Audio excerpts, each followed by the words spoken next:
Oh, fuck. Oh, fuck.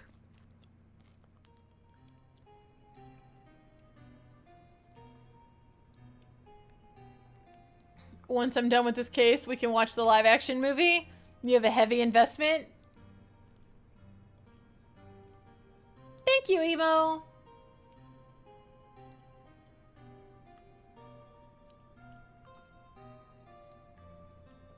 But now the perfect opportunity has presented itself.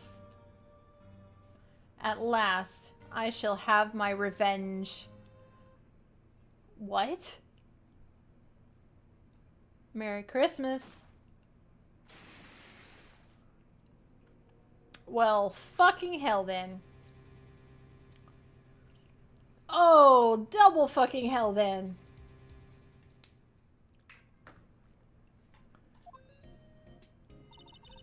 Hey, Nick. Do you know if there are any good waterfalls around here?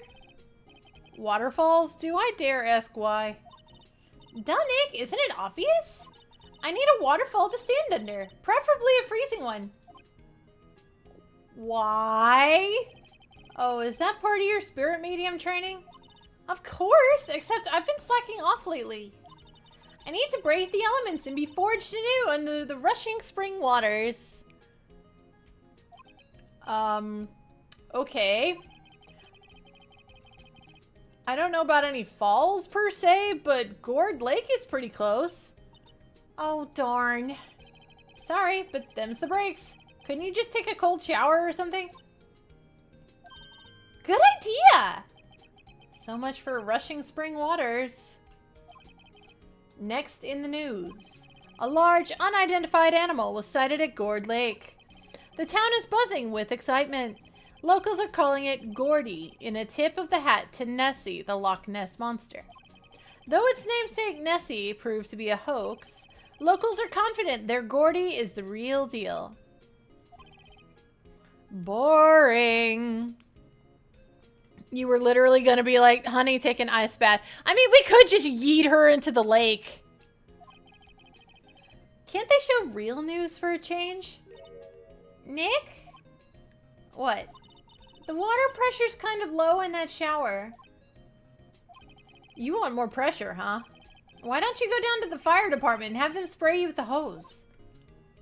Good idea, Nick! Oh my god. Apparently, Fey blood is no aid in detecting sarcasm. Velvet, no. What? What did I say? Yeeting her into the lake? It's fine. She can swim. Or it's a body. I mean, it's all, I mean, it's a thing. How's that? We interrupt this program to bring you a special news bulletin. Strange occurrences continue at Gourd Lake, but this time it's murder. We will not be yeeting anyone into any lakes. I mean, we could though. Gourd Lake again? The body of a man was found in the lake early this morning. A suspect was apprehended. Sources inside the police department revealed that the suspect's name is Miles Edgeworth, age 24. But we shouldn't. Dun dun dun. I mean, yeah. Edgeworth was an up-and-coming prosecutor known for his skill and connections. He was guaranteed a long and rewarding career. Has he thrown it all away? What? Edgeworth? What's going on? Edgeworth would never do something like... Nick? Yikes, Maya! The fireman yelled at me when I called him. We've got bigger things to worry about than that. They've arrested Edgeworth. What? You mean the prosecutor? Yeah, he's a suspect in a murder. What? When? Where? Whom? Why? How? I am completely peeking out my mic, and I am so sorry. Edgeworth is 24 man, being looking 45 on his third divorce with 7 kids. Silver hair is a style choice. Just ask anyone who grew up in the 90s. I hate that you're not wrong. I don't know. Let's go find out, Nick. Alright, Edgeworth, talk to me. I'm going to regret doing this. You know, Nick, we've all been in here one time or another, haven't we? I guess it comes with the territory. I'm not sure it's something we should mention to too many people, though. I mean, facts? Hi, Edgeworth. Ah! He looks so grouchy. Merry Xmas, by the way. I mean, yeah, apparently. Hey, Edgeworth, come back! Oh, he just tried to leave. He just tried to leave. What are you doing here? Nick, I don't think he's in a very good mood. No shit, Maya! Well, he is in detention. Were you in a good mood when you were here? So you've come to laugh at the fallen attorney? Then laugh. Laugh! Well, why aren't you laughing? Nick, should we be laughing? Nah, it's a trick. Laugh and he'll get mad. Or burst into tears. That's too funny for more than one reason. You mean if you were arrested on suspicion of murder, you'd be grumpy too? I mean, that's fair. That's valid. Edgeworth, we don't have so much free time we can spend it coming down here to laugh at you. Yes, you do. Actually, he's right. I hoped you wouldn't come. I didn't want you to see me. Not like this. I didn't want to see you like this either. Leave me. He's right? Who's right? Edgeworth, tell me what happened. Why should I? What are you going to do about it? Duh! We're going to help you, that's what. Help me? You? Don't be ridiculous. Sorry? You're a novice. You've only been in 3 trials. Hey, I won all 3 trials. Sure, you got lucky and won all 3, but your luck's bound to run out someday. You need real skill, right? Experience. Well, I mean, I don't get experience unless you'd let me go to court. So, Nick, he's insulting you. Nick, why am I always the one that has to get angry?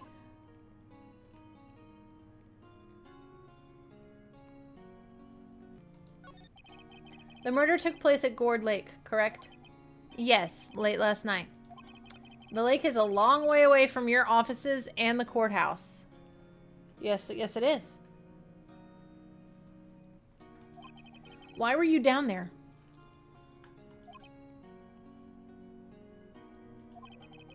I see no need to tell you. Mr. Edgeworth, you didn't really... Gordy. Huh? I went to see Gordy. Yeah, and I'll believe that in the turn of the century of never. Gordy, what's that? I'll tell you later. Why won't Edgeworth talk to us? This is where it happened? Yeah, Gourd Lake is in the middle of this park. I can see some police walking around in there. Questioning people, probably. Hey, isn't that Detective Gumshoe over there? Well, pal, there's enough of us here. Anyone found anything? Sorry, sir. Nothing. Idiot! The trial's tomorrow! We need clues! On the double! But, sir, there weren't any clues. That's why we arrested that attorney, Mr. Edgeworth. It's clear, sir. He's the one who... Shut up! Just you try saying that again. I'll make you sorry if you do. So just get out of my face, pal. Yes, sir. Poor Gumshoe. Detective Gumshoe's kind of scary today. Recruits. Ugh. Ah! Eek! Hey, you're that hairy guy. Hairy Butts. Right. Phoenix Wright. Will he ever learn my name? No, he will not. No, it's okay. If you say so, lovely. And just what are you doing here, pal? Investigating? Well, yes, I suppose. Well, I'm here to help. Ask me anything you want. Bring it! He seems different than usual. I wonder what's up. Mr. Edgeworth hasn't actually asked us to defend him yet? Huh? Oh, you don't say. Detective Gumshoe, do you know what happened here? Huh? You don't know, pal? Nope. Wow, okay, Mr. Head in the fluffy pink clouds, lawyer. Wait, really? Is that necessary?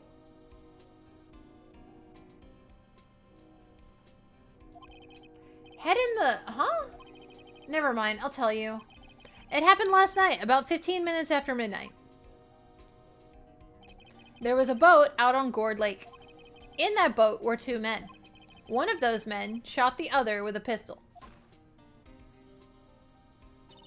And the shooter was Mr. Edgeworth. Oh, that's Maya. And the shooter was Mr. Edgeworth? A cop who arrived on the scene arrested him. How did they get there so fast? Well, there was a witness. When the report came in, we raced to the lake. A witness?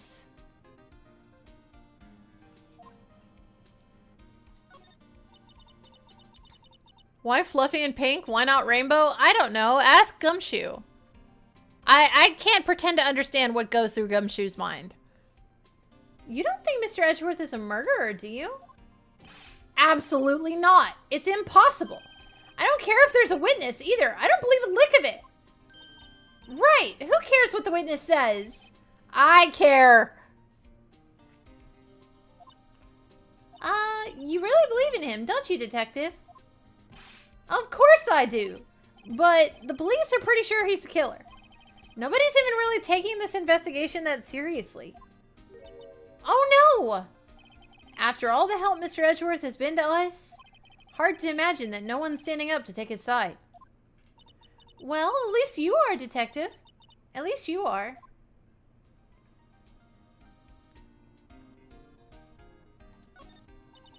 Do you know who will be Mr. Edgeworth's defense attorney in tomorrow's trial? He hasn't got one yet. What? The trial is tomorrow, isn't it? Well, I don't know the whole story, but apparently no one he's been talking to will take his case. Why not? Mr. Edgeworth won't tell me. When you guys showed up, I figured he'd ask you to defend him. Unfortunately not. Well, pal, then you got a job to do. Help out Mr. Edgeworth. Prove that badge you wear isn't just some fancy piece of metal. Prove it to me, pal. Show me you're an attorney. Brother's gonna end up defending himself. Just watch. Oh no, it's worse than that. There's a reason no one will take his case. And by the way, it's a shitty reason. Who was this witness? Sorry, pal, that's confidential. Anyway, the witness saw everything, apparently. I'm sure they'll turn up at the trial tomorrow. Was there only that one witness? Yep, it was pretty cold out on the lake last night. Oh, yeah, no, absolutely. I know why he's not or why people won't take his case. And, it's a dick reason. And it was Christmas Eve, after all. Still, we're being thorough. You never know when you're going to turn up another witness. That's why we're here today, checking things out. Stay tuned. Yeah, absolutely. So far, we're coming up empty. Oh, it's Christmas today. I'd forgotten. What are you getting me for Christmas, Nick? Talk to Santa. Okay, so we need to move. Ah, okay. So we can't go in until we get Edgeworth to cooperate. All right, Edgeworth, I need you to talk to me.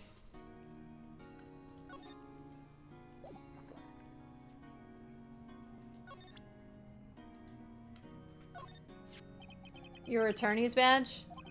Edgeworth, let me defend you. Ha! Good one, right? But I'm not that hard up. Not yet. What do you mean by that? Me? Trust a wet behind-the-ears lawyer with only 3 trials under his belt? Never. What? My case is near hopeless, right? Every defense attorney I've talked to has turned me down. What? Simply put, they were afraid they'd lose. It occurred to me that it might be my fault they lack confidence. After all, I did get every single one of their clients declared guilty. I don't believe it. Regardless, I don't want you involved in this. You, in particular, I cannot ask to do this. Well, you may not have much choice in the matter.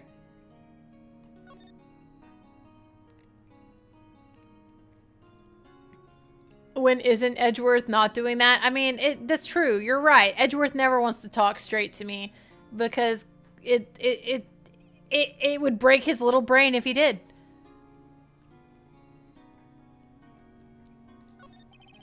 Edgeworth, this is really hard for me to ask, but you didn't do it, right? Right? Stop being a bitch and let me defend you, dickhead. Duckhead. Oh no, I've summoned the horror.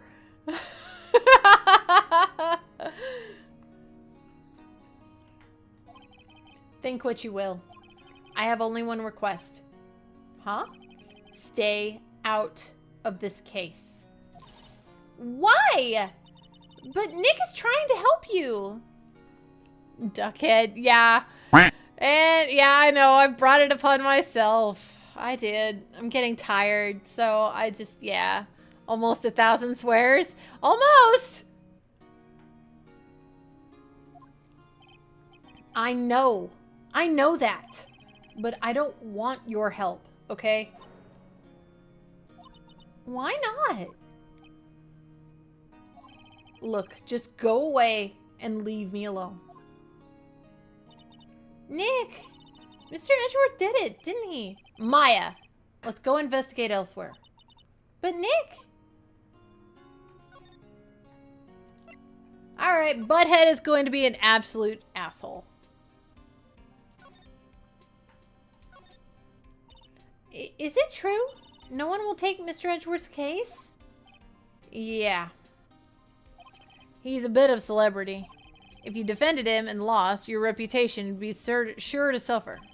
What's more, the case against him is, well, it's pretty solid. I suppose it would be if they have a witness. Hey, pal, don't tell me you're going to turn your back on him too. Remember the Steel Samurai case? Mr. Edgeworth helped you get your client declared innocent. I know that. I went to Edgeworth. I tried. He really doesn't want us to represent him. Especially not us, he said. What? Well, that doesn't make any sense, pal. You should have heard him talking about you after that trial. He kept saying, right, over and over.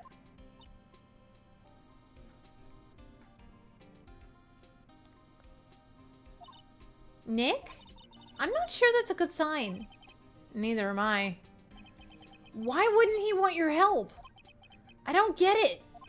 Detective Gumshoe, sir! What? Find something? No, sir, not yet. But there was a call from the precinct. They wanted to hold an investigation briefing. A briefing? Right, I'm off. Oh, sorry, pal. I guess you heard. I gotta go. Any last things you want to ask me about before I head back? Math? No, blitzball math does not make sense. None of it makes sense. The math does not math. There's a reason you came back from hiatus for your Velvet, and it is very much appreciated that you came back from hiatus. Well, yes. Do you have any information on the victim? Sorry. They haven't worked up the autopsy report yet. I'm still waiting for it myself. Actually, say, if you get the time, drop by the precinct. We can talk more there, pal. You're not coming back, detective? Probably not, pal. So what should we do if we have something to talk to you about? Ah, right. Here, I'll show you how to get to the precinct. Come down and see me anytime. Oh, hey, Detective Gumshoe! What? We'd like to take a look around in the park. Can we walk around? Yeah, no problem, pal. You got my permission. You know, Nick, I think there's something to be said for talking to people when they're busy. Yeah, they don't have time to think about not giving you information. Right, let's get investigating.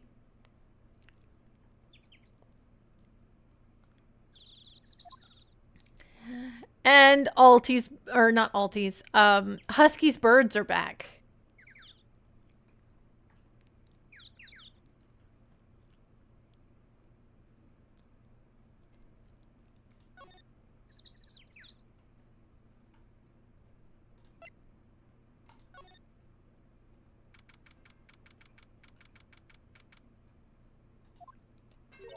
Wowzers, this is Gourd Lake.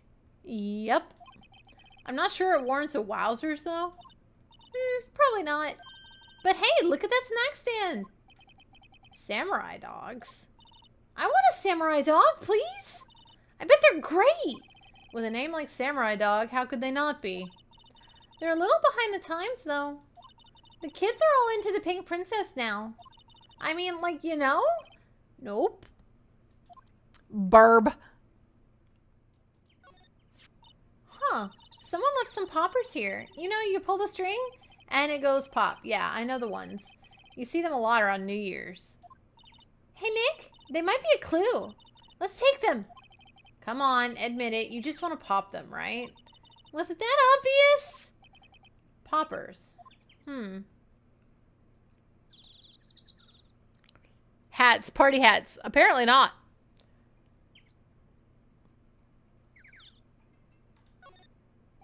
I suppose it couldn't hurt.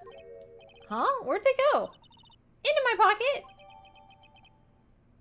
Not very clue-worthy. I will decide what counts as a clue.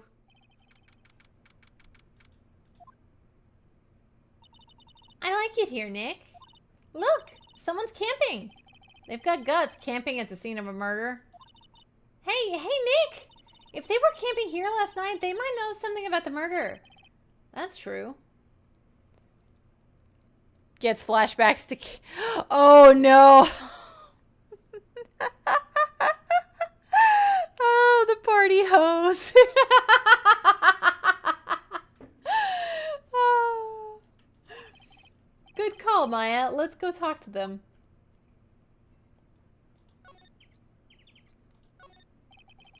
This SUV has seen better days. It's dented all over. I can't believe anyone would drive their car down here.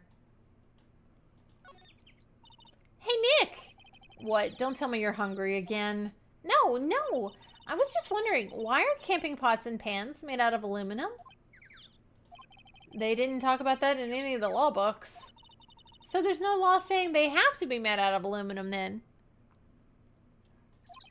I'm not having this conversation with you.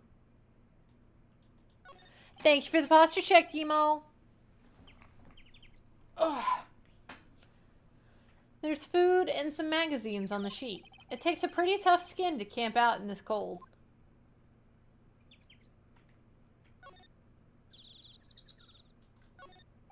This camera has a mic and some sort of attachment. It must take pictures when triggered by a noise. Wow, cool! Let's try it out! Hi, I'm Nick! Maybe I'm not saying it loud enough? Hey, I'm Nick! Huh.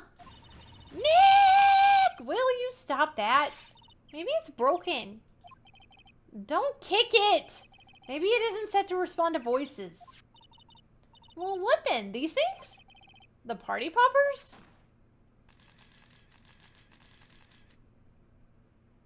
Apparently, yes.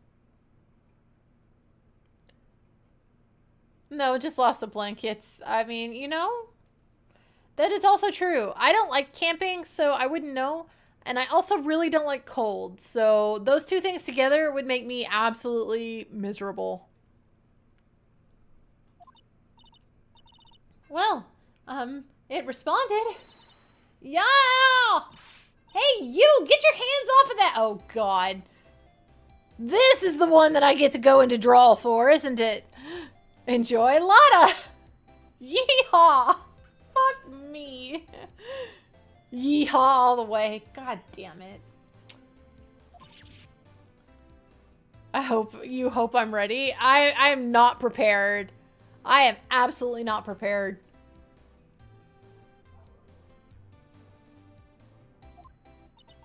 What in the Sam Hill?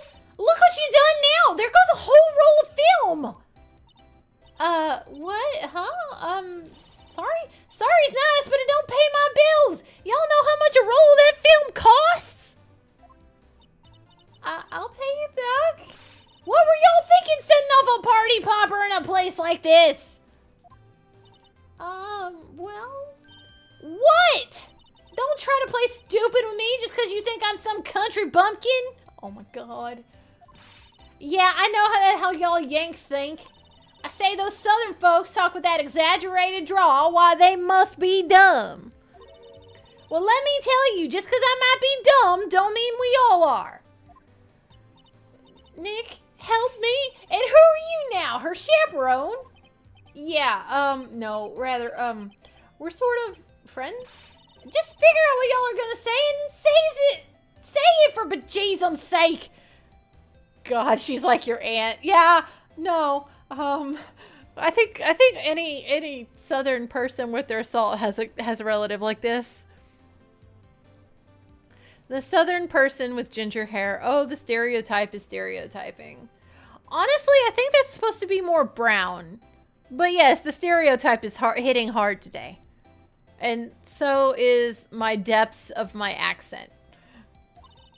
God, I'd rather sit through one of Papa's drawls than listen to you stutter all day.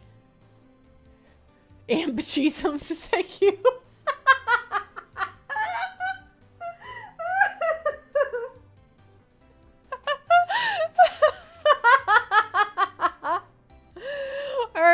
Are we kidnapping Husky's Aunt Matilda for this? Oh, God. Oh, boy. I guess we should pay her for the film. You don't even have a southern aunt? You don't think so, at least? Well, it's fine. You can have one of mine. Perhaps we're kidnapping Great Aunt Matilda? Watch it! Yes, ma'am. On second thought, I'll pay her later. I'm really sorry.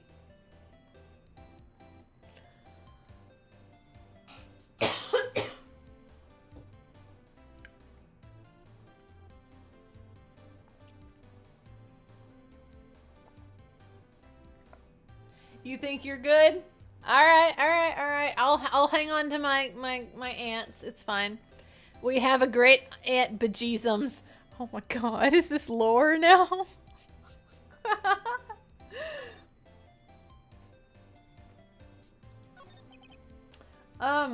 What? Can't you see I'm changing the film on my camera here? Someone, I'm not naming any names, but someone used up a whole roll. Sorry. That didn't work. It's lore now. Oh my god. I wonder if I have anything to show her that would get her attention.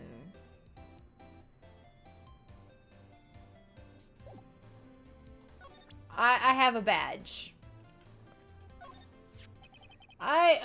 This is my badge. There are a lot of badges like it, but this one's mine. Huh? Aren't badges all supposed to be all shiny and impressive? You a cop or something? I'm a lawyer. What? Y'all ain't gonna try and pull one of them lawsuits on me over that film now.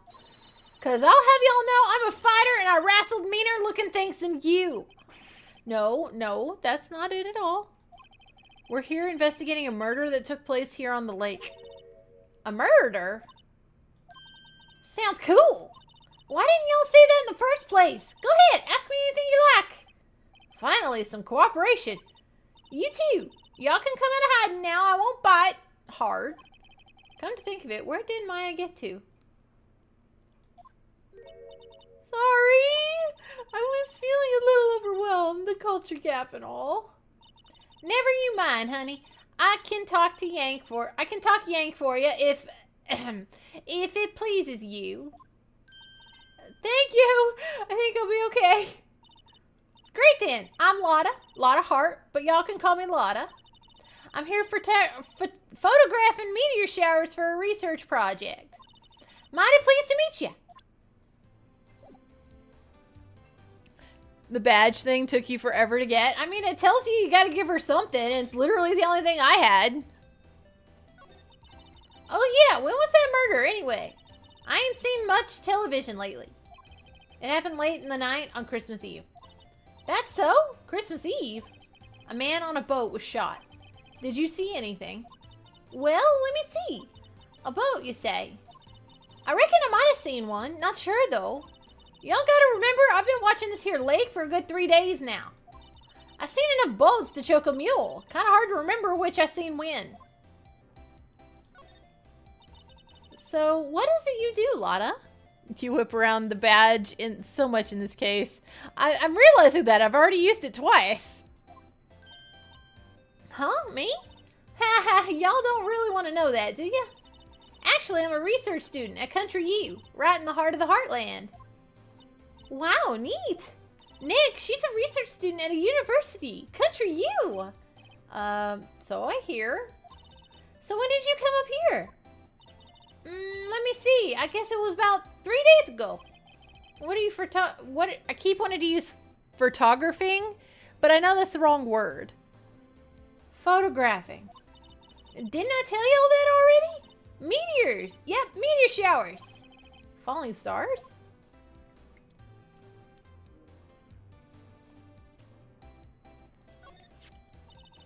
That's quite a camera you have there.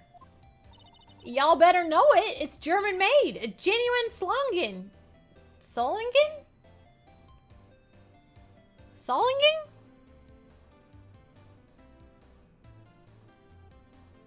Does anyone know how to pronounce this word? No. Isn't that where they make knives? So what's that device you have stuck to the camera? Huh? Device? Your camera went off all by itself when I fired my party popper. Oh, that mic triggers the shutter whenever it detects certain sounds. It's programmed to pick up loud noises right now. A programmable camera? Neat.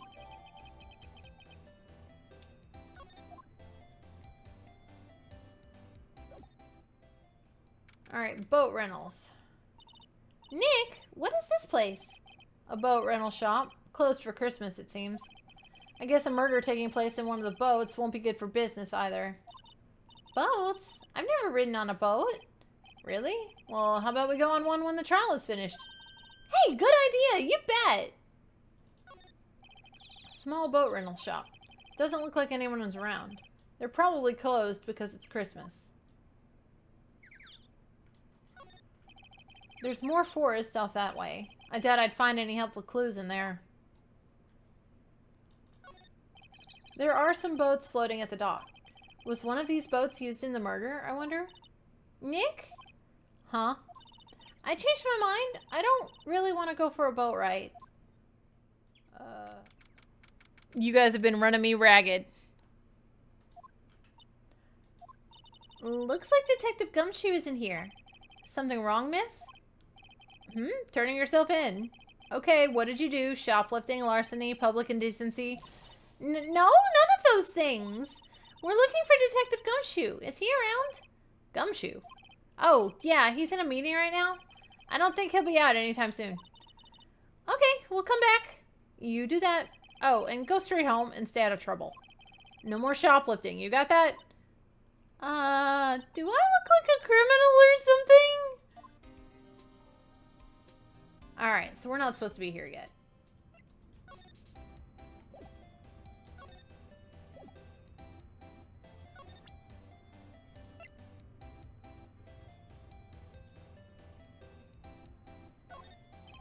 Lotta?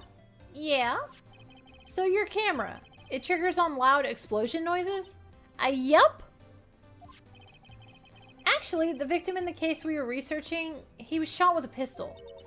A pistol? Right. Now, wouldn't a gunshot make a similar noise to our party popper? I guess it would. Your camera didn't get a picture of the murder, did it? Hey! Y'all are pretty bright. Huh? I see what you're saying. Tell you what, I'll have a look-see at my film. It would have been a photo taken late last night. I checked them once, don't remember if there was anything on them though. But what if I got something? I could be witness to a genuine murder. Yeehaw! I'll go check that film. Y'all come back now, you hear? She went inside her SUV. I guess we should come back later? Okay, that's what I missed. I needed to trigger something. Criminal affairs now? I guess Detective Gumshoe is still on that meeting. Hey! Thanks for coming down, pal! Detective Gumshoe! We just finished the meeting. For better or worse. I get the feeling we're in for some bad news.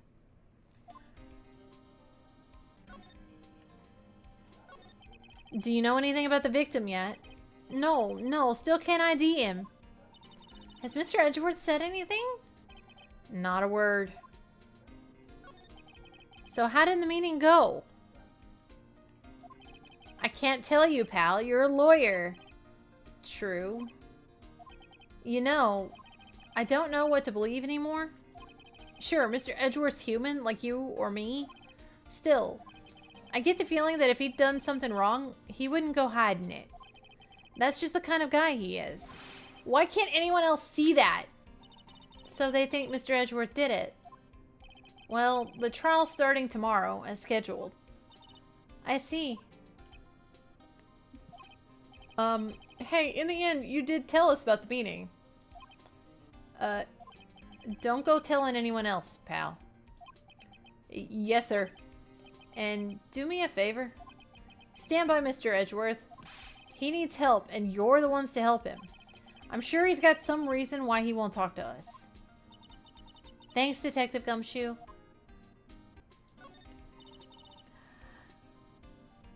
Detective Gumshoe, how come you trust Mr. Edgeworth so much? Well, I think that was obvious. We got a strong working relationship, us two. We trust each other, and that's how it works. Working relationship? See, Mr. Edgeworth always gets his defendants declared guilty, every time. Yeah, his methods might be a little extreme at times, but there's a reason. He trusts our investigation, see? He trusts us to get the right man. That's why I work extra hard, pal. We've got to earn that trust he places in us. I see. Mr. Edgeworth is a man you can trust. And you have my word on that. I was wondering, did you ever get that autopsy report? Oh, that? Yeah, I made a copy for you. Thank you.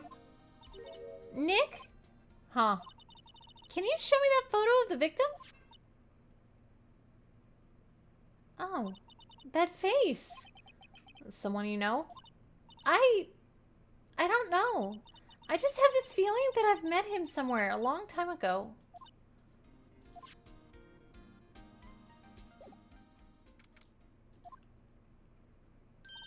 Hey, y'all! Lotta! Wait up a sec. We got bingo. Bingo? My automatic camera took 2 pictures last night. Hey! This is them. Take a look. Wait. See? See? He's shooting him with that pistol. It looks like that, yes. But you can't really tell who that is shooting. Yeah, well, there was enough fog out there last night to strangle a bullfrog. But, you know, seeing these photos reminded me of something. What? I saw the murder happen. I'm a witness. What? Are you serious? Of course. How do you forget? Never mind. Y'all reckon I should tell the cops? I reckon so. What's that? Now don't y'all go trying to mock my accent. I'm a sensitive lady. Hey, so I'm off to talk to the cops. Y'all can have this photo. Later. Wait, you said there were 2. Wait, Lotta. What? Can't y'all see I'm kind of busy? Tell us what you saw too, please. Nice try, honey, but I wasn't born yesterday. I'm a witness, and that means I'm on the side of justice, and that means the cops. I'd sooner eat the south side of a northbound skunk than tell you. Lotta! Don't litigate your skivvies in a bunch. Friends today, enemies tomorrow. Or was that the other way around? No matter, I'm gone. Hey, maybe they'll let me do some testifying. Hot darn! Oh my god. Girl, you can badmouth a bloody bear. I can badmouth a lot of things if I tried hard enough. Oh my god. I can't get out of it. Okay, hang on. She left. Well, that's one more witness. What do we do now, Nick? Well, if she saw something, there's not much we can do about it. The question is, what exactly did she see? I guess we'll find out in the trial tomorrow.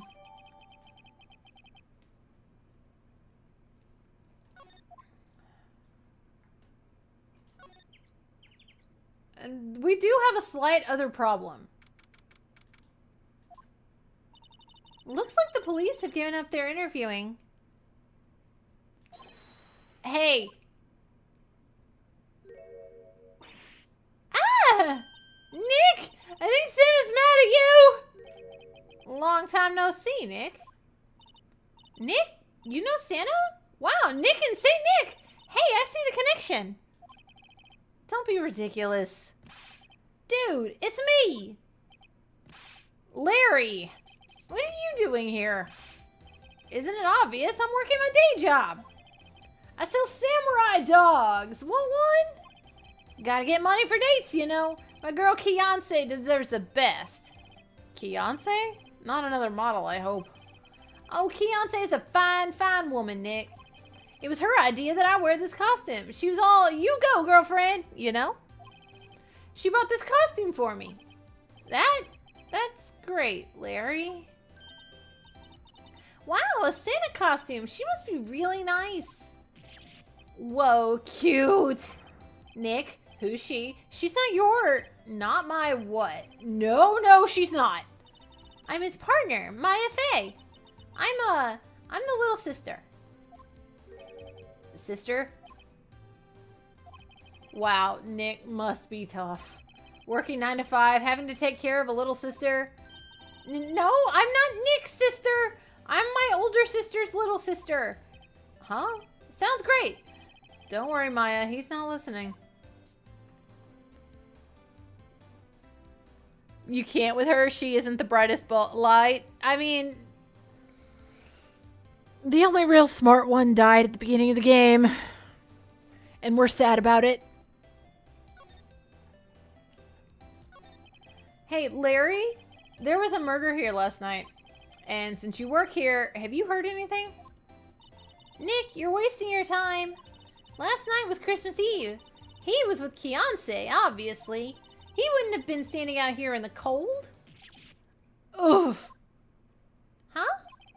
I think what you just said caught him off guard, Maya. No, it's just Kiance's not in town right now.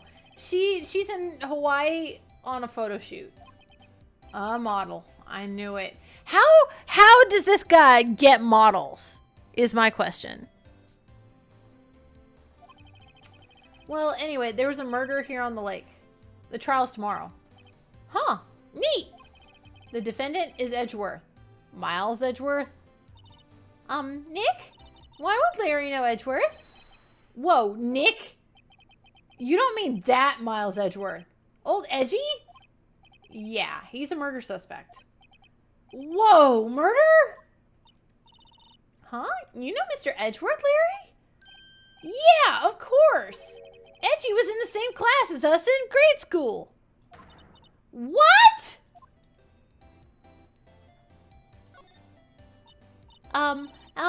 Tell me about the dogs.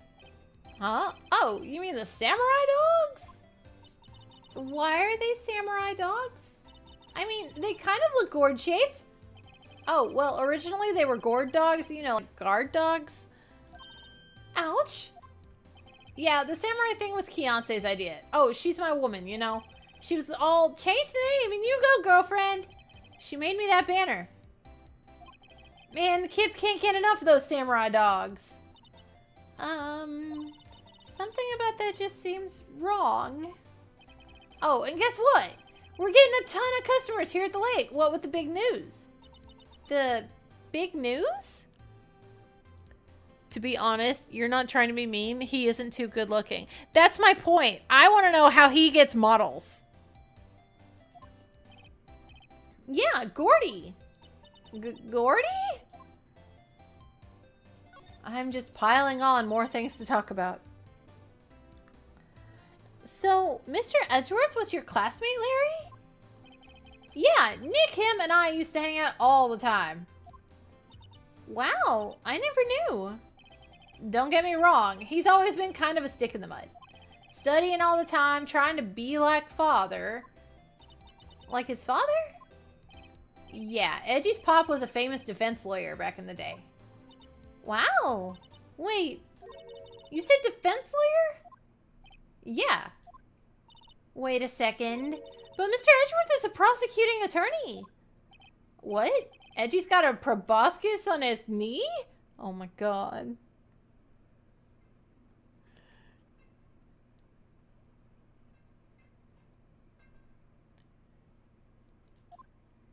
No, he's a prosecuting attorney. That's like the total opposite of a defense lawyer. Huh? Go figure. He always used to talk about defending the weak who were unable to defend themselves. Man, he used to go on and on about man's duty to society and all that. What a bore. I wonder what changed his mind, though. Do you know, Nick?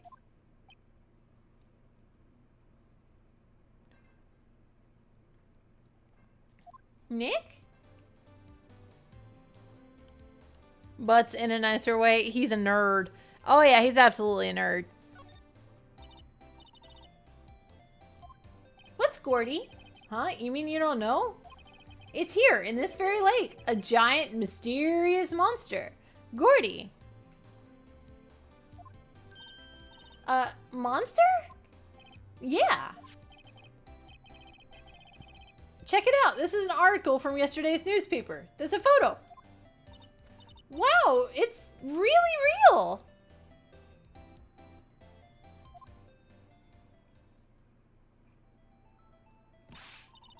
Nick, a monster! A real monster! Yeah, it's probably just a log or something, right? Hey, there's a quote here from the person who took the photo. What's this? I set the camera to automatic, and when we got into the frame, I heard a loud bang, like an explosion, followed by the sound of something slipping into the water. I wish I could have seen it! Why would there be a sound like an explosion? Larry, could I borrow this article from you? Sure, no problem. That'll be $1 million. $1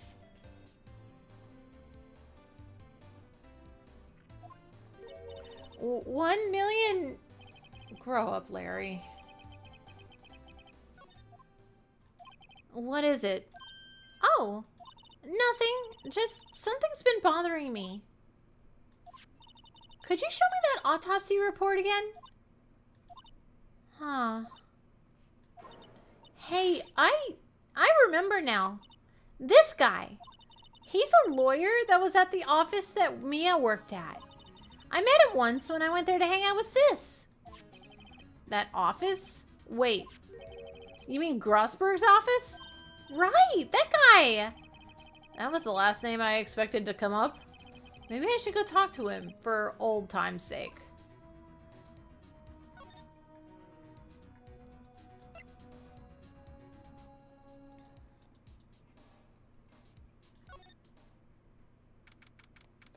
That painting is still obviously missing. Ahem! Oh, that old familiar clearing of the throat. Aha, you're Mia's something, are you not? I was her understudy, yes. Phoenix, right? Aha, and you're Mia's something too, are you not? Her little sister, yes. You've grown. You've come to look a lot like your sister, you know. It takes me back. Ah, the days of my youth, like the scent of fresh lemon, you see. Mr. Grossberg, sir? Ah, yes, I beg your pardon. Of course you came here to discuss something. What is it then? Something the matter?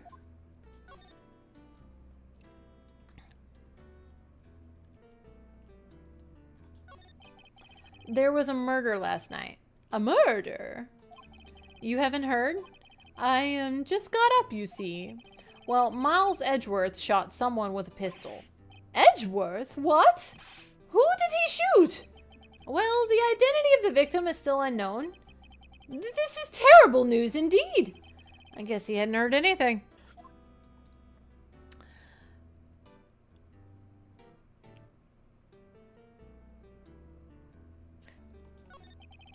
Mr. Grossberg, whatever happened to that painting?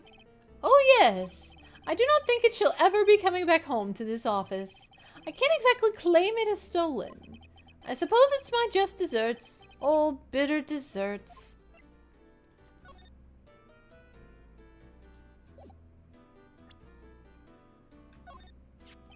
So this is the moment the crime took place, eh? Yes. You can't really say for sure that that's Edgeworth. I'm not sure whether that's a good thing or a bad thing.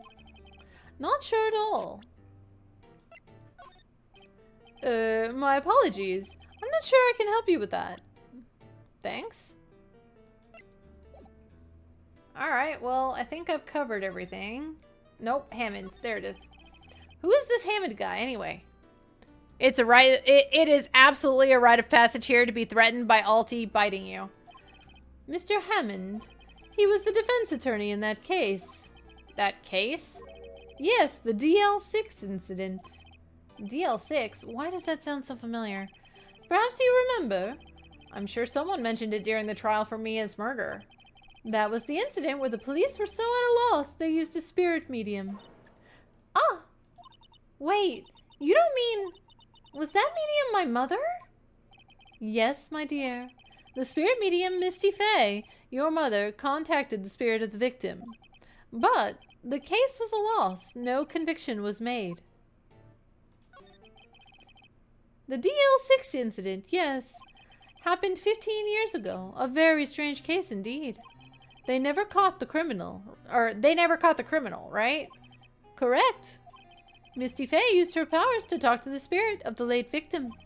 Her testimony led to charges being laid against one man. But Mr. Hammond won the case, and the suspect was declared innocent. And the police blamed my mother, calling her a fraud. You were the one who helped her out then, right, Mr. Grossberg? Yes, quite. Thank you. No, please. Don't mention it. DL6. Never thought I'd hear that name again. But wait, what does that case have anything to do with Mr. Edgeworth? It has everything to do with Mr. Edgeworth, my dear. The victim in the DL6 incident was none other than his father, Gregory Edgeworth. What? What? His father? If you want to know more, you should ask him yourself. Show him this. I'm sure he'll talk to you. Wait, this is a photograph of my mother.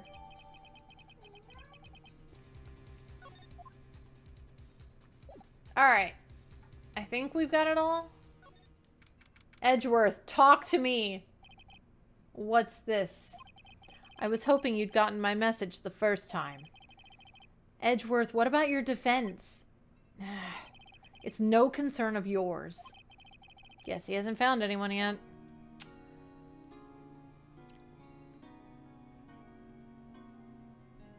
She can try. I've threatened Lathgar more times than I can count.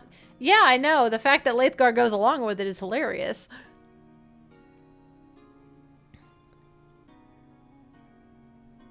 Hey, as long as you're hydrating, it's perfectly fine, Sylvan. Can I ask you about the murder? Right. I'll ask you again. Just leave me alone. Please try to understand. I'm not doing this to prove I'm tough or because I look down on you. I just don't want you anywhere near this case. Understand? Why did you go to Gourd Lake? I have no intention of telling you. Nor, apparently, would you tell Detective Gumshoe. Detective Gumshoe was really worried about you.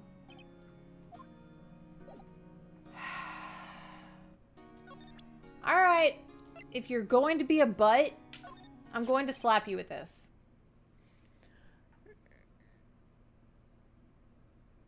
Ree offers snacks as a sacrifice to not be bitten, and Ree is immune because of the sacrifices.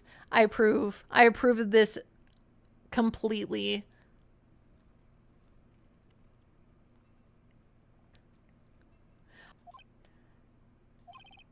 Edgeworth, it's only been a matter of hours since you last visited, yet you've made incredible progress in your investigation. I'll admit it, I'm impressed, right? You were always single-minded in your work, though. Once you start on something, you always see it through, don't you? About the DL6 incident? Right, DL6. I didn't want you to find out about it. That is why I refused your offer to defend me.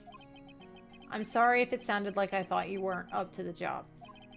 I just wanted to keep you away from DL6. So, do you still think it would have been better for me to stay away? I don't know. But, I see no point in hiding anything from you now. Very well. Ask whatever you like, and I will answer it to the best of my ability.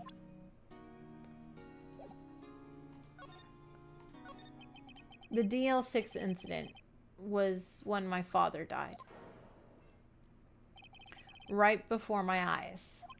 He was shot and killed, and I saw it all. Oh! My memories from that time are foggy. I suppose it's a self-defense mechanism. In any case, a suspect was arrested. A man.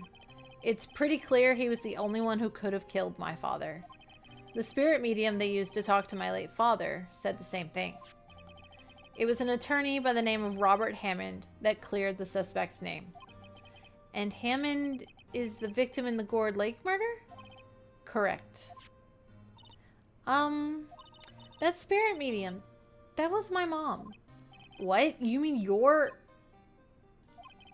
It's strange. I thought that terrible incident was about to end. And now this. About to end? The DL6 incident happened 15 years ago. 15 years ago. On December 28th. December 28th? The statute of limitations on this case runs out in 3 days. What? Nick, what does that mean? When a case's statute of limitations runs out, legally the case never happened. 3 days from now, DL6 will be closed. Forever. What happened to the suspect? The one who got off innocent? I don't know. He disappeared from public view. Nobody knows where to. If he's still alive, he'd be about 50 years old now. I guess I can understand why he'd go into hiding. It'd be hard to live a normal life after being a murder suspect in such a big case. So was your father a lawyer? He was. Gregory Edgeworth. He was quite famous at the time, apparently. So you were sort of trying to follow in his footsteps? I'd rather not talk about it.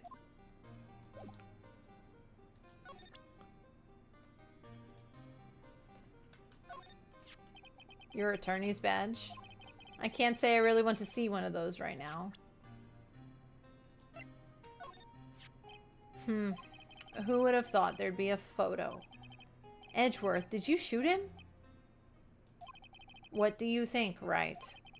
I don't think you're the kind to point a gun at anyone, no. So you didn't shoot him?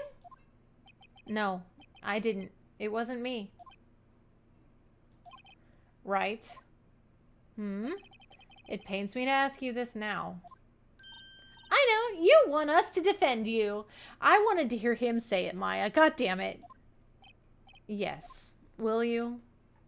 Of course. Who could have guessed this day would come?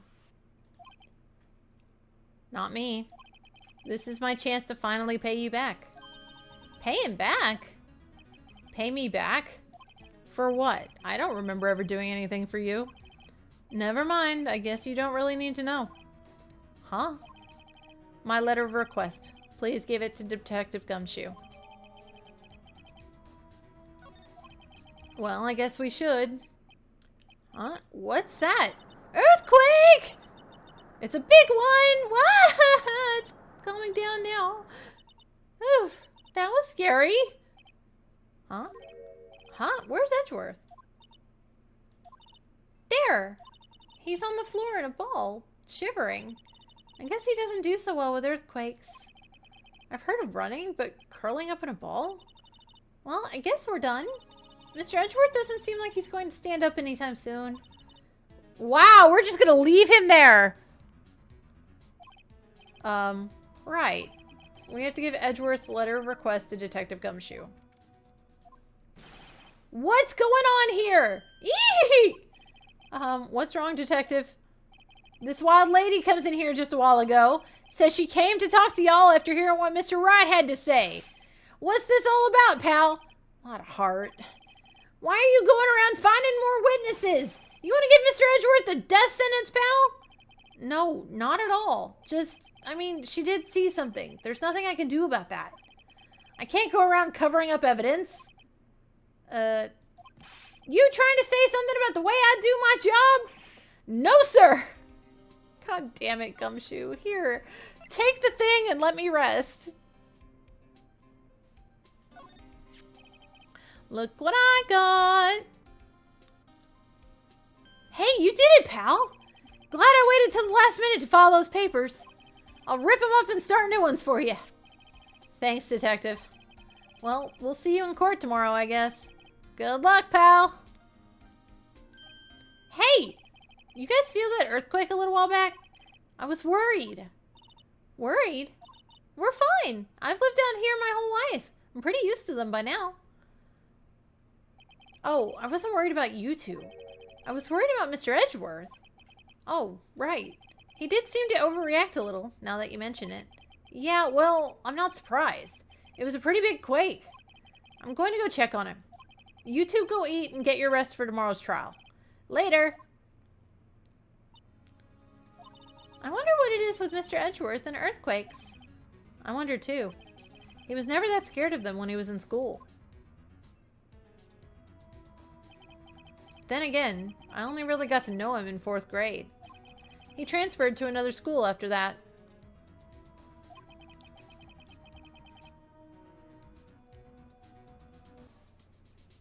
I wonder what happened to Edgeworth.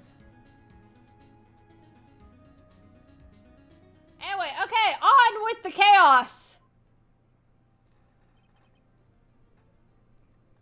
Alright.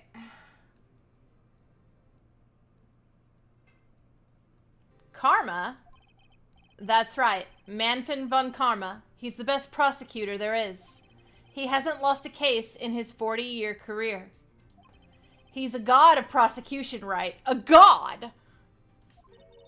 Not a single case? He'll do anything to get a guilty verdict. Anything. Sounds like someone else I know, Edgeworth. You don't understand. I mean, he'll really do anything. Manfred von Karma is a man to be feared. That's quite a claim coming from someone who forges evidence. He taught me what it really means to prosecute. What? Just picture a prosecutor as vicious as me, multiplied by a factor of 10.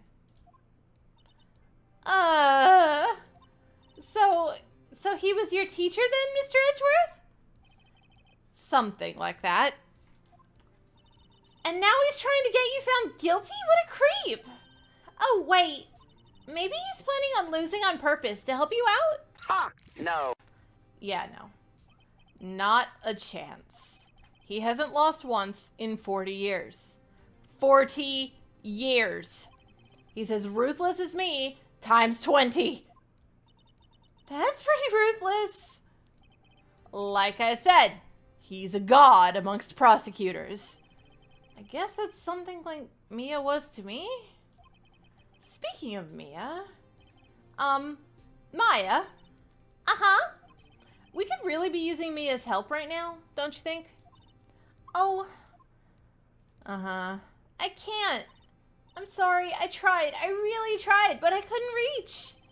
You couldn't reach? I think it's because I haven't been training. My powers are weak again. Oh man, what bad timing. I'm really sorry. I'll try my best. I hope so. What are you whispering about? It's nothing. Nothing at all. Don't stare at me that way, Edgeworth. It's fine. Well, it's time. Let's head in. All right. This is what we're in for today, ladies and gentlemen. And Val's just sitting over there drinking tea. Yep, this is about right. This is not abnormal at all. Court is now in session for the trial of Mr. Miles Edgeworth. The defense is ready, Your Honor. I hate him already. Mr. Von Karma, is the prosecution ready? Fool. You seriously think that I would stand here were I not completely prepared? Right, my apologies. Von Karma is going to make me crave normal. Yeah, Von Karma is going to make me wish I were dealing with Edgeworth again.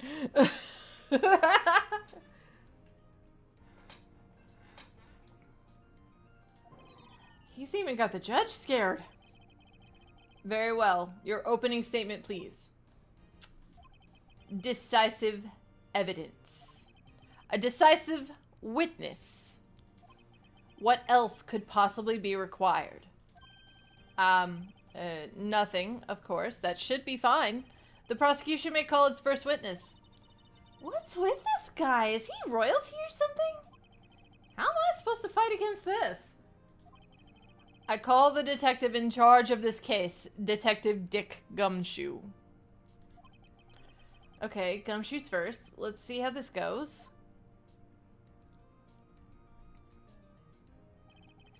Describe the incident. Now. Yes, sir! Detective Gumshoe looks nervous. I'm not surprised. Please take a look at this map. The murder happened late Christmas Eve around midnight, sir. There was one boat in the very middle of the lake, sir. There were two men on the boat. Now, there happened to be a woman camping here on the edge of the lake, sir. At 12:10 p.m., she heard 2 pistol shots, sir.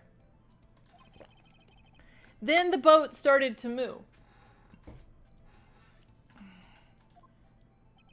It went towards the boat rental shop, sir.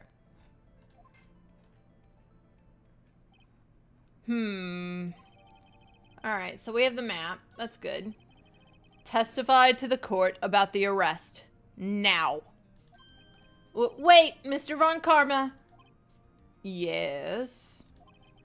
Actually, I'm the one that's supposed to be handling these proceedings. Wrong. There is only one thing you need to do here. You will slam down your gavel and say the word guilty. That is your role. Yes, of course. You're quite right. No, he's not! The arrest of Edgeworth. A man called into the station around 30 minutes after midnight, sir. We headed to the scene of the crime as fast as we could go, sir. That's where we found Mr. Edgeworth. Now, I didn't suspect him of anything at all, sir. But the next morning, a body was found in the lake. So we had to arrest Mr. Edgeworth, sir. I see. Very well. Begin your cross-examination, attorney. Now. And the judge is just like, what the fuck?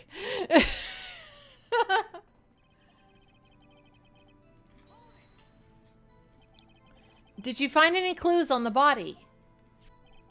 A single bullet was recovered from the body, sir. He was shot through the heart, fatally, sir. Judge, here's the bullet.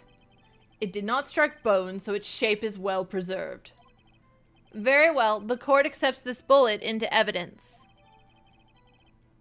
22 caliber, okay.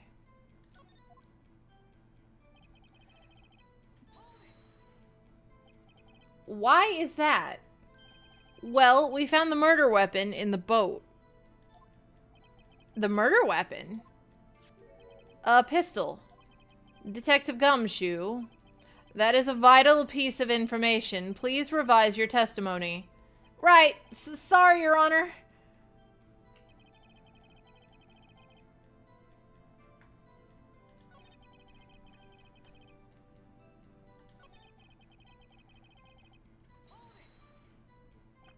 What about the pistol made it decisive evidence? Tisk, tisk, tisk.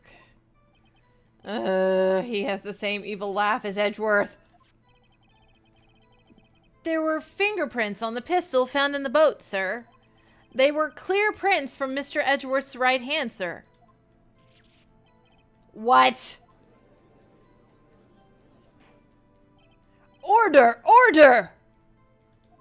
So Mr. Edgeworth's fingerprints were found on the murder weapon? Yes, Your Honor, sir. Judge, this is the weapon in question. Accepted into evidence.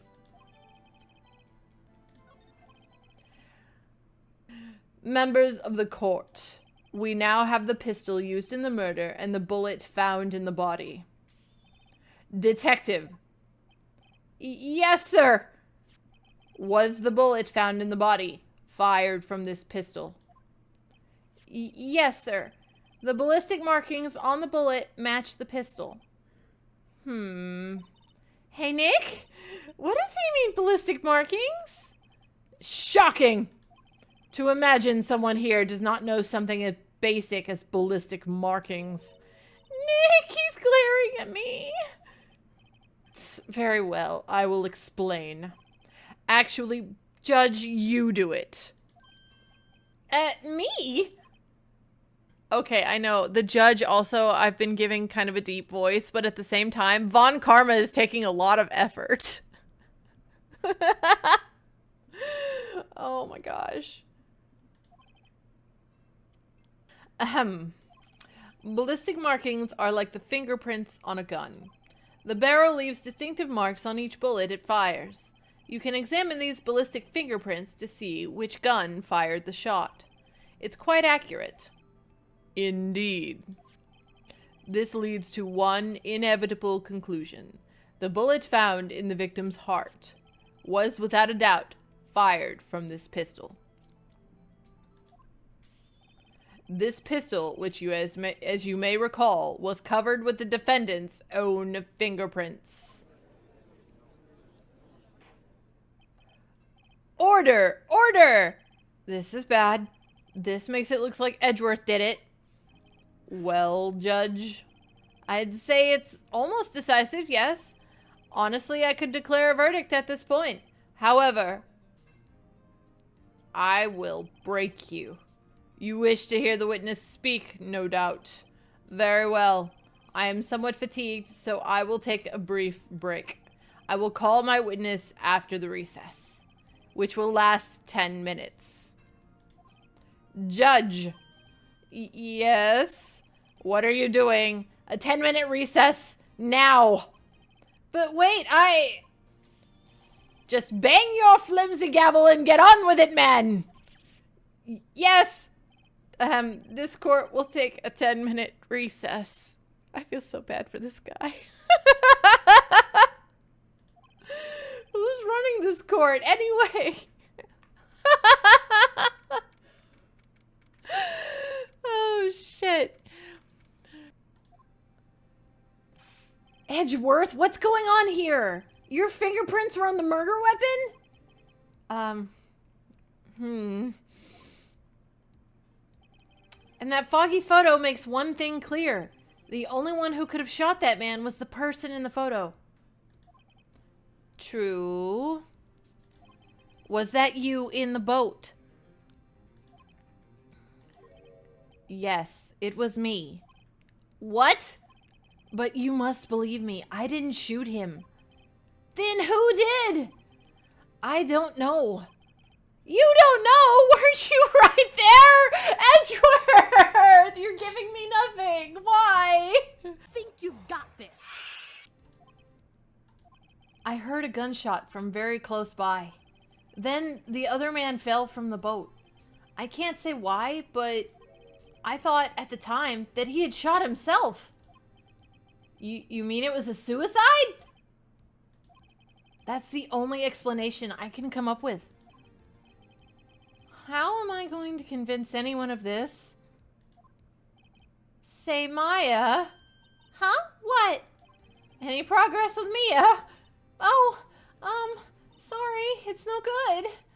I know.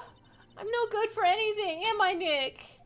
If I can't call my sister, I might as well not be here, right? No, I need you here. I can see you're always trying to help out.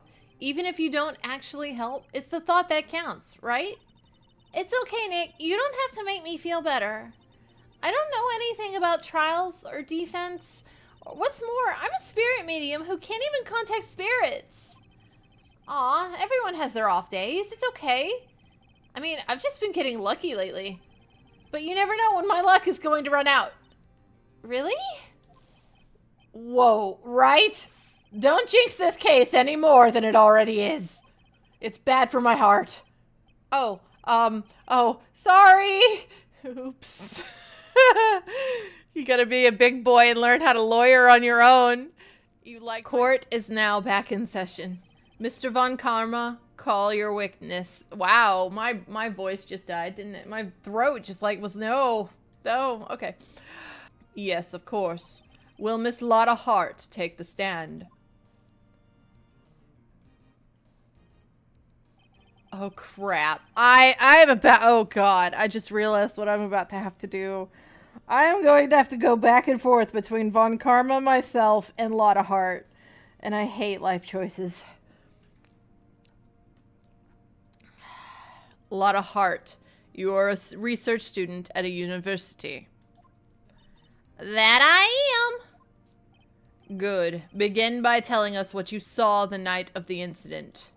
And don't add anything trivial or subjective. Understand? Y'all need to learn some manners.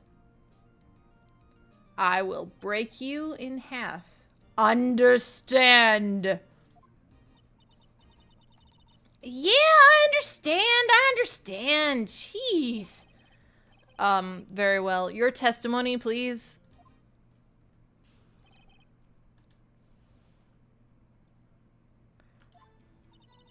It was Christmas Eve, just after midnight, I reckon. I need more yeehaw in that voice. I'm trying! I was in my car. I heard this bang come up from the lake. Oh, it's scary, Auntie. Do us proud. God damn it, Val. When I looked out the window, I saw two gents in a boat. Then there was another bang. There wasn't nary a thing on the lake but that boat. Enough. Huh? Judge, she happened to take a photo of the incident. This is that photo, accepted as evidence. Well, this is a surprise. This looks like the very moment of the murder.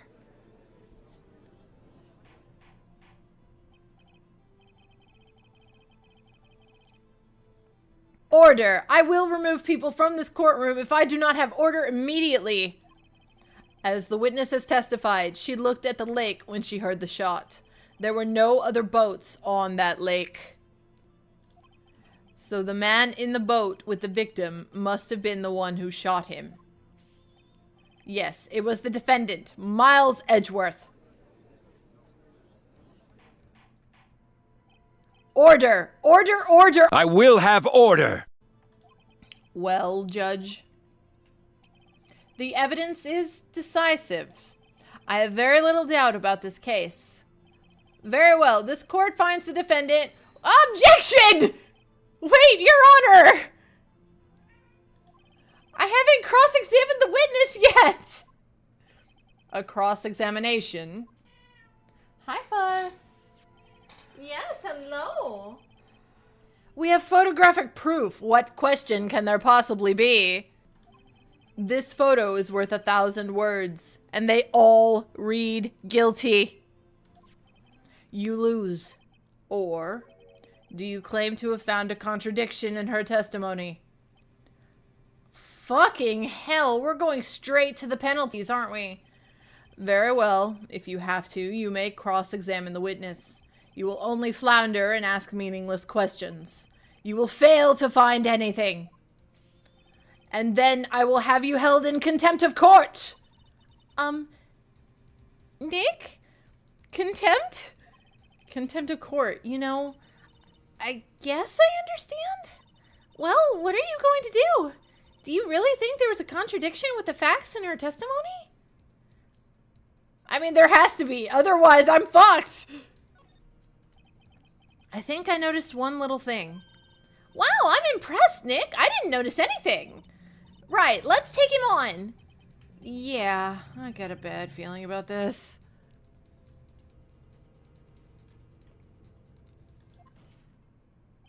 I understand. I will cross-examine the witness. Tisk, tisk, tisk. Very well. I pray for your sake this isn't a waste of time. Yeah, they're going to start yelling at me in a minute. Why were you camping there anyway?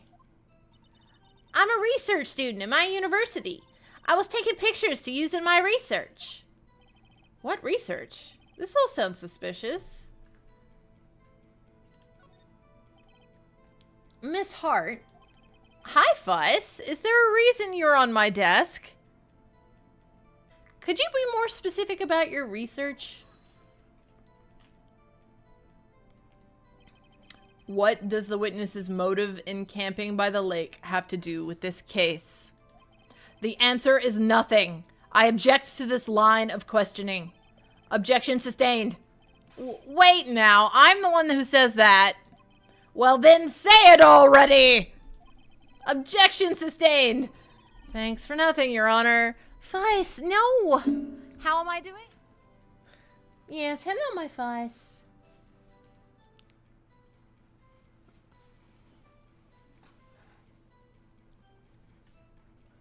Mr. Wright, the witness has answered the question in full. Ugh. No need for further questions. Objection sustained. That's what I'm... Sustain! Oh my god.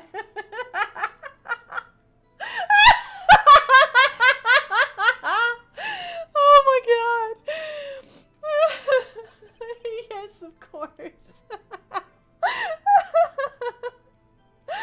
Oh, this guy is such an asshole. Oh, great. Enough! I think we've heard all we need to hear, Mr. Wright. It seems you are unable to find a contradiction in the testimony worth noting. But, Your Honor! You keep your promise. Mr. Wright, I am afraid that I will have to penalize any further outbursts by holding you in contempt of court. And if that happens, you'll have to leave the courtroom immediately. Understood? Uh-huh. Nick! Lotta's testimony is fishy, Nick. Real fishy. I know what you mean. But if I can't say anything, what can I do? I believe we've covered the evidence sufficiently to make a decision. Yes, now it is time to save Scrum. Then pass your judgment. Very well. Mr. Miles Edgeworth, please take the stand. Hold it! Who was that? Yes, hello, my love.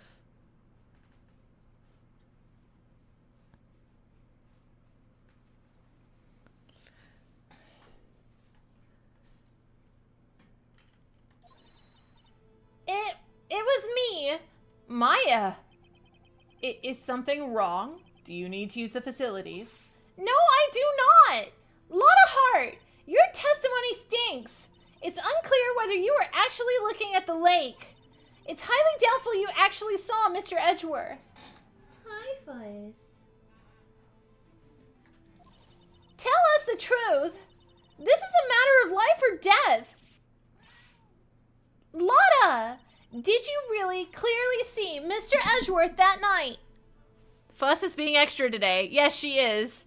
Because I'm getting excited, being loud, and changing my voice all at the same time. Did you see him fire that pistol? You will stand down. The court does not acknowledge the defense's outburst. Answer me, Lotta. What's the big idea? Treating me like some kind of criminal? I saw him. I swear it. I saw Edgeworth.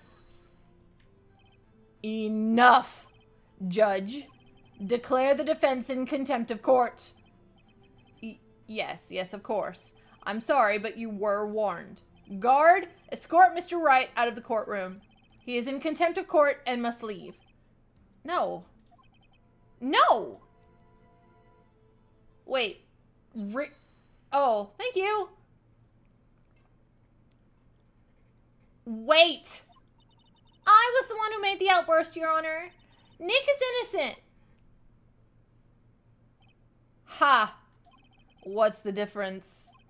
All that remains is for the guilty verdict to be declared. Isn't that right, Mr. Phoenix Wright? No. No, that's wrong.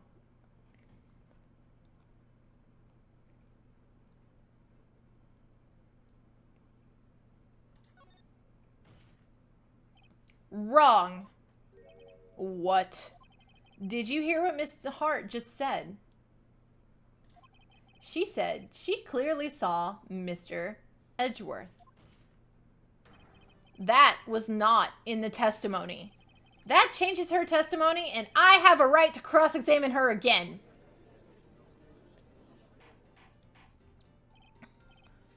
Order. Order. Order. I will have order. You're in contempt of court. It's too late for wild claims. Judge, sustain my objection.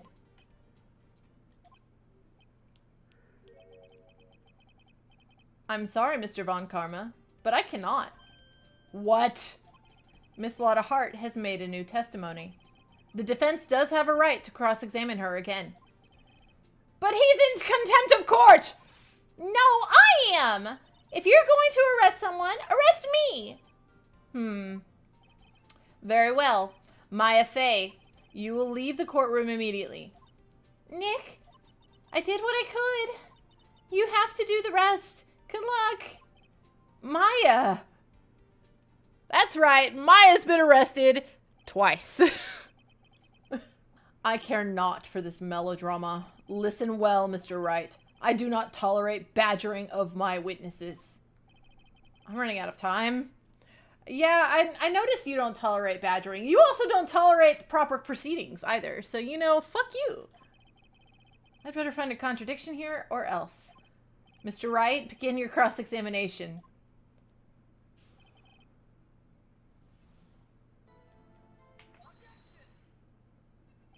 Got you.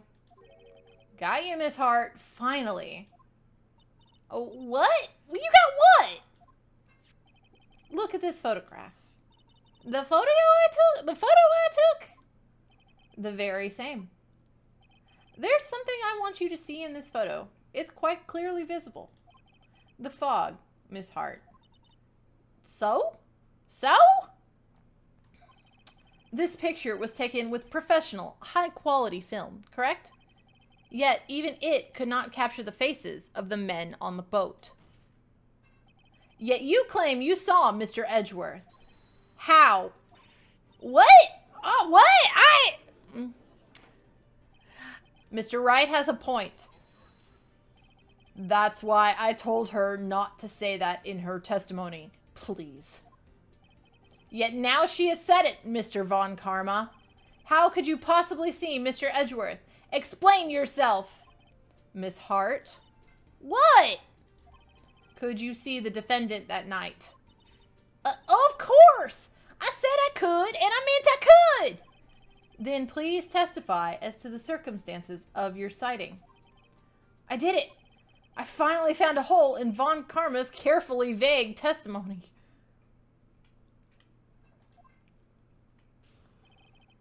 How Edgeworth was seen. You're right. It was a cold night and the fog was thick as grits. So once I was finished setting up my camera, I got back in the car. Still, I brought my binoculars with me. When I heard that noise out on the lake, I looked with my binoculars. See? No problem. You used binoculars. Very well. You may begin your cross-examination, Mr. Wright. This one better be good. Alright, am I going to get penalized again? For cross-examining? Yes. You were photographing shooting stars? That's a lie. Says who? I saw the camera you set up yesterday. It was pointed directly at the lake. You have to point a camera upwards to take photos of the stars, Miss Hart. Ah!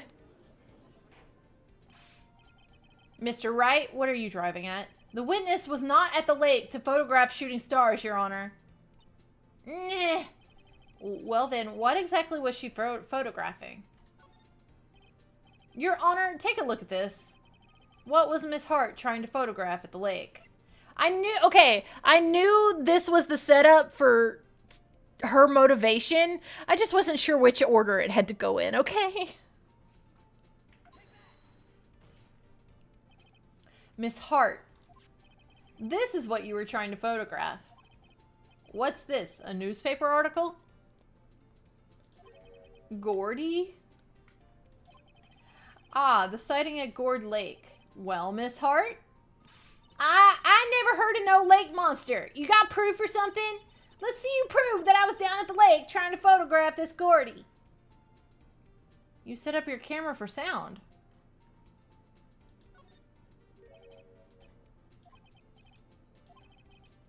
Very well, let's see. And no joking around this time, please. What is proof that the witness was trying to photograph Gordy, the lake monster?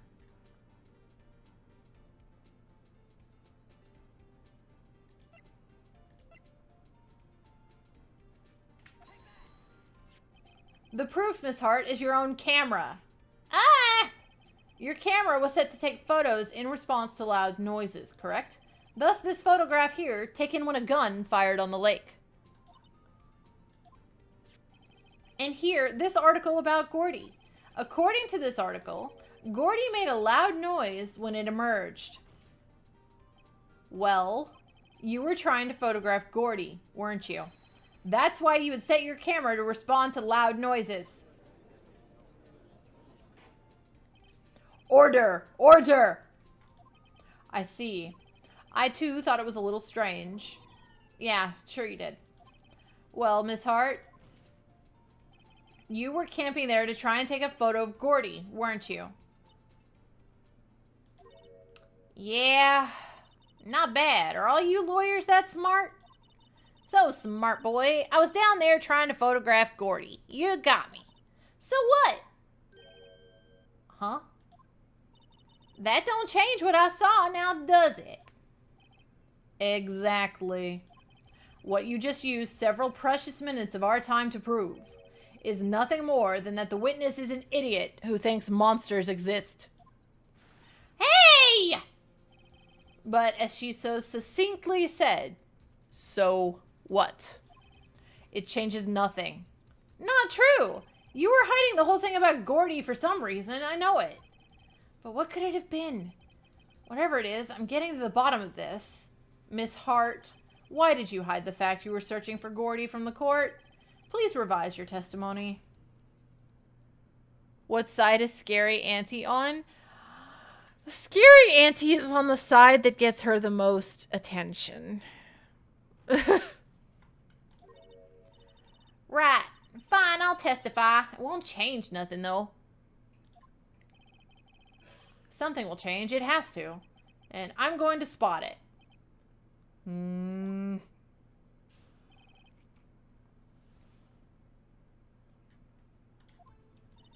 Actually, I'm not a research student at a university. I'm an investigative photographer. Imagine what a scoop it'd be if I got a picture of that monster. That's why I was camping out by the lake. But that's all I was hiding. When I heard the bang, I looked right straight out the lake. There wasn't much else to look at, so I just watched the boat the whole time.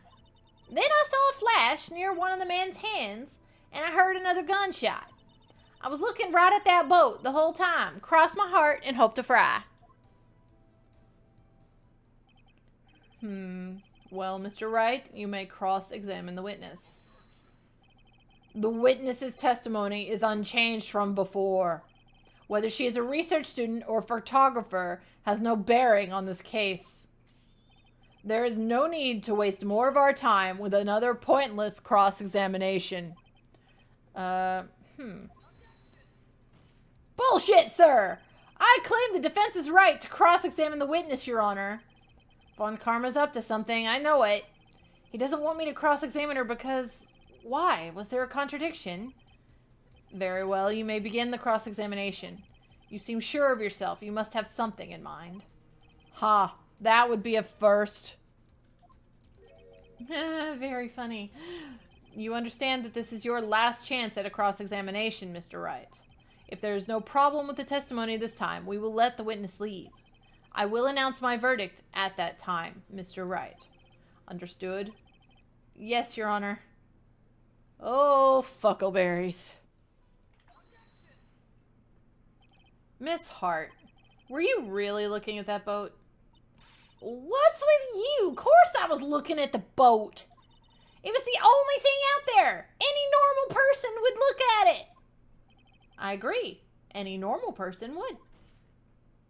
But you are far from normal. Wow, shots fired, Phoenix. What? Y'all want to step over here and say that to my face? You were camping in the lake to take a picture of Gordy. Think about it. What would you do if you heard a loud noise? You'd be scanning the lake for any sign of Gordy. That's what. You wouldn't give the boat a second thought. Ah! May their bacon always burn. Yes. I will have order. Continue, Mr. Wright. You testified that you were watching the boat through binoculars. However, you wouldn't need binoculars to watch that boat. You needed them to search for Gordy, and that's what you were doing.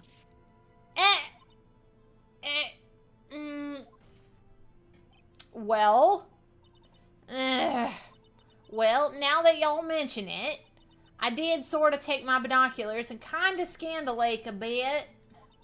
I mean, Gordy might be out there and all. Miss Hart, are you saying that you were not watching the boat? Sorry, y'all. I wasn't fibbing, really. I thought, you know, I could be witness to a murder and all. I kind of got excited. I was sure I was watching that boat. Till now. This is totally uncalled for. But hey, y'all got the photograph. You got proof. Yeah, we got proof that there are two people in that boat, and we can't tell who's who.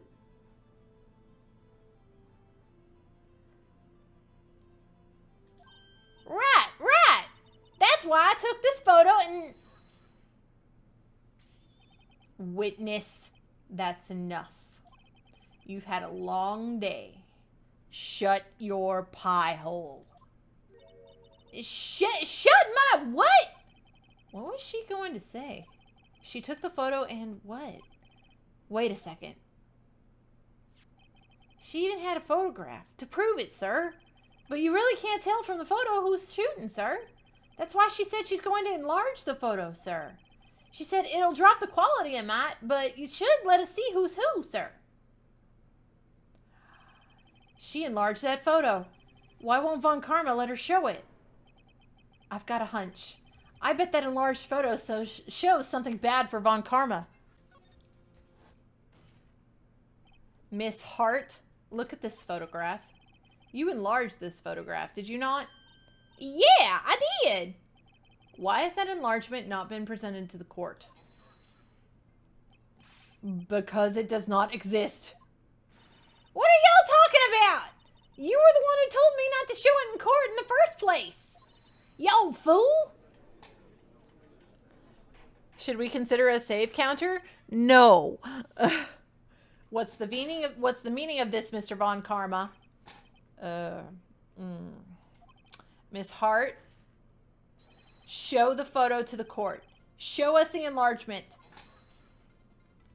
The prosecution objects to the submission of this evidence.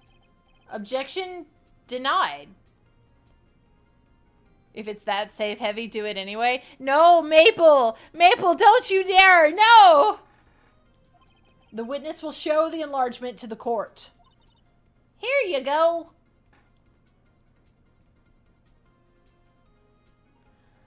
That's a left-handed gunshot. Ladies and gentlemen, that is a left-handed gunshot right there.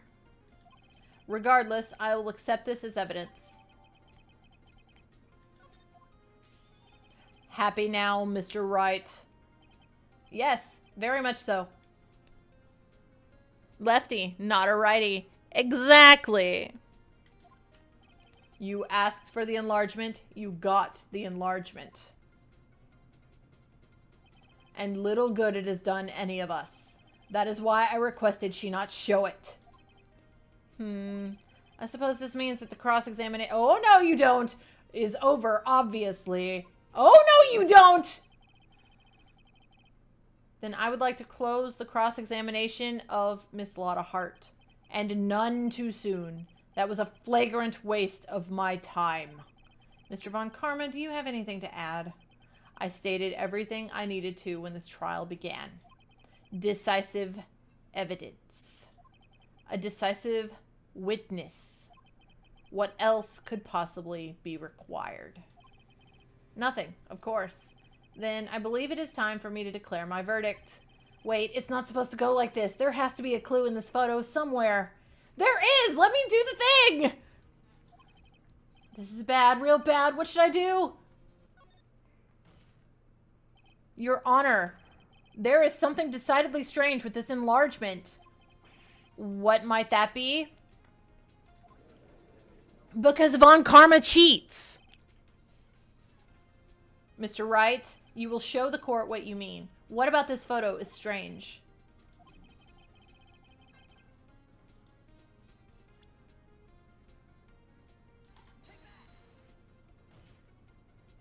Here, Your Honor.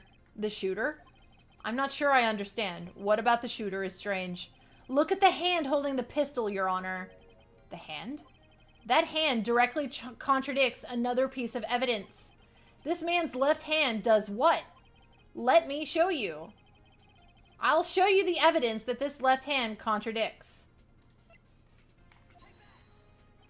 The evidence is clear. The man in this photograph is holding that pistol in his left hand. However, the prints on the murder weapon were from Edgeworth's right hand. Ergo, the man shooting the pistol in this photograph is not Mr. Edgeworth.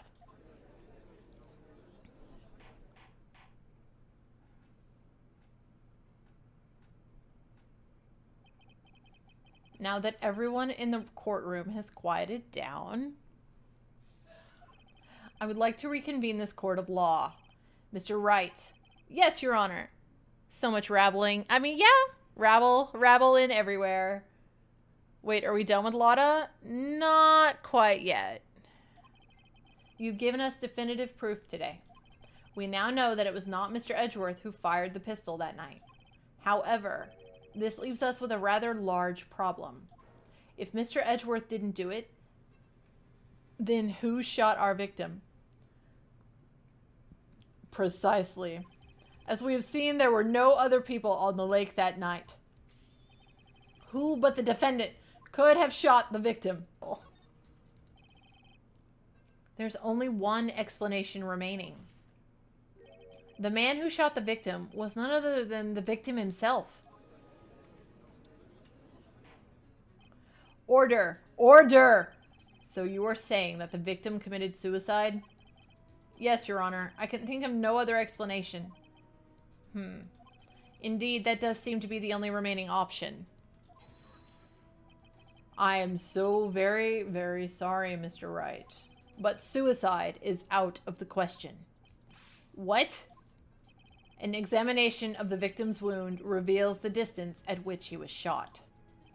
The distance? The victim was clearly shot from further than a meter away. A meter? That's 3 feet. Thank you! Thank you for clarifying that for us uncultured colonials.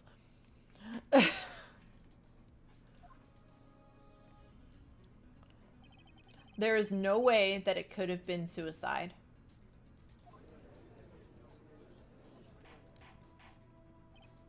Order! Order! Mr. Von Karma, are you sure of the accuracy of your data? Of course, I had already considered the possibility of suicide, you see. Oh, well, thanks. Yeah, why couldn't you tell me that in the autopsy report before the court convened? America, fuck yeah, no metric system here. I see. Very well, allow me to state my opinion. Considering the situation, the shooter had to be the defendant, Mr. Edge. What? Bullshit! However, the prints on the gun reveal that the shooter was not in fact Mr. Edgeworth. This is a conundrum. Therefore, I would like to suspend proceedings for this trial for the day. The court orders the defense and the prosecution to further investigate this matter. Understood? Yes, Your Honor. That is all. Court is adjourned. Hey, yo! We live to see another day.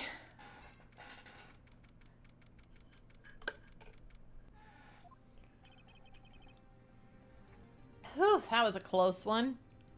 Yeah, I've got more investigating to do and Maya's in jail again. Hey, don't you have anything to say? No, I have yet to be declared innocent, right?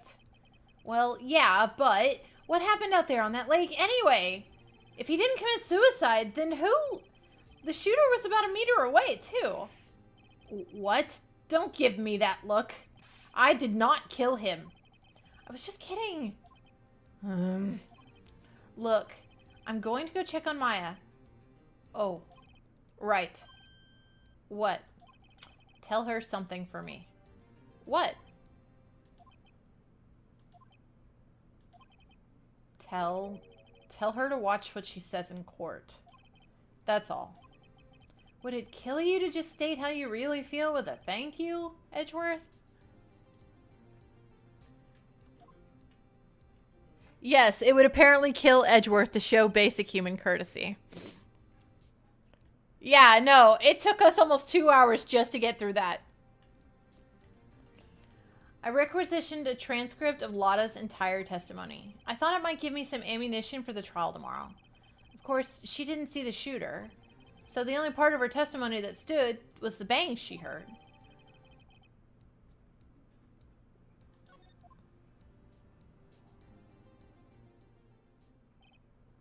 Maya! Hey, Nick, it's you! I'm glad Mr. Edgeworth made it through the day okay. It's a relief. Hey, why'd you do that anyway? I don't know. I just knew I had to do something. I know I'm not the lawyer my sister was. I'm sorry. Well, you did save the day.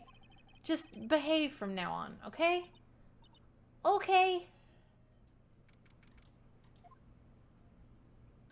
Oh, hey, Detective Gumshoe. Hey, pal.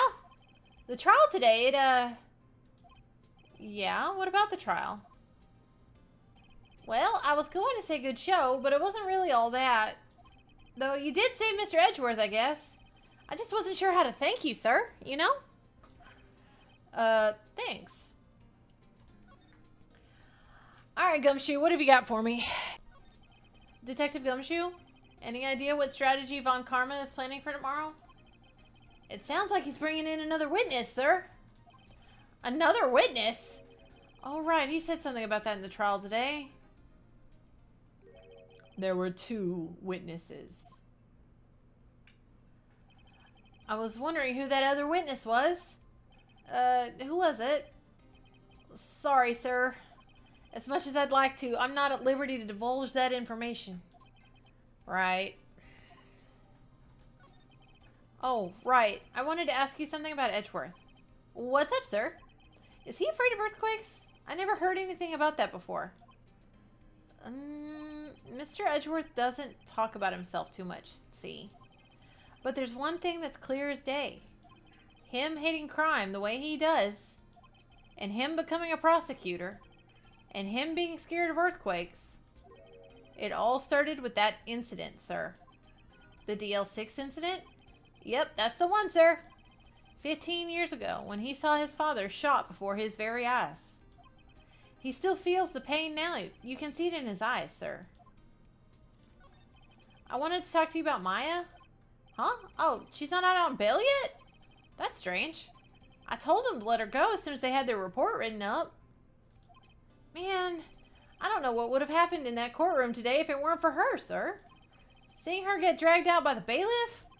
I'll be honest with you, pal. I shed a tear or two. Mr. Edgeworth, he was so moved, I saw his lip trembling, sir. Really? Cold as ice Edgeworth. He was really grateful for what she did, you know, sir? I'm going to head back to the station. I'll get the report on Maya and get her out of there as soon as I can, sir. Thank you. Oh, wait. I was wondering, how much is bail going to be? Don't worry about that. Mr. Edgeworth is posting the whole amount. What?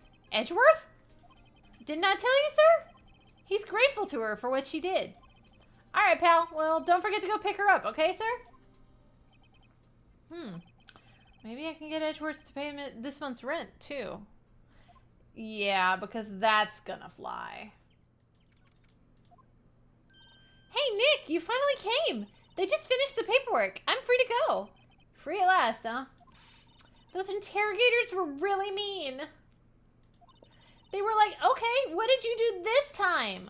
Like I was some kind of criminal. Can you believe it? Well, they let you out in the end, didn't they?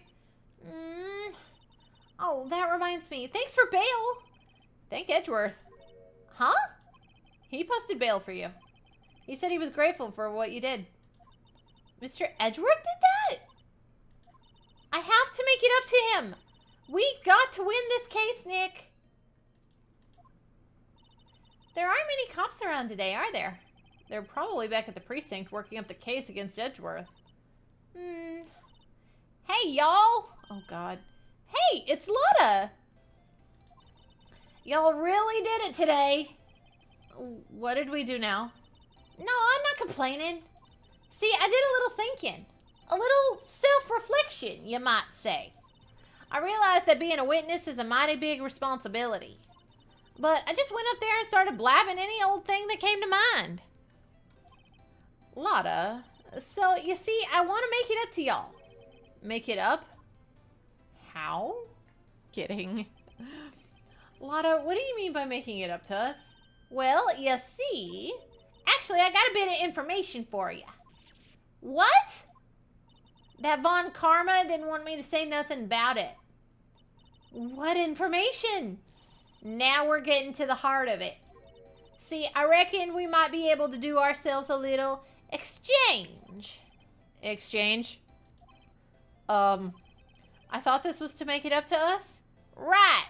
I propose a little exchange to make it up to you. Uh-huh. What? Information don't come cheap, my friend. Hey, I see you thinking, how unsophisticated these Southern folks are. It's written all over your face. Let me tell you, most Southerners are way more sophisticated than you. I'm just the exception, okay? Well, what'll it be? We gonna deal or what? What do we do, Nick?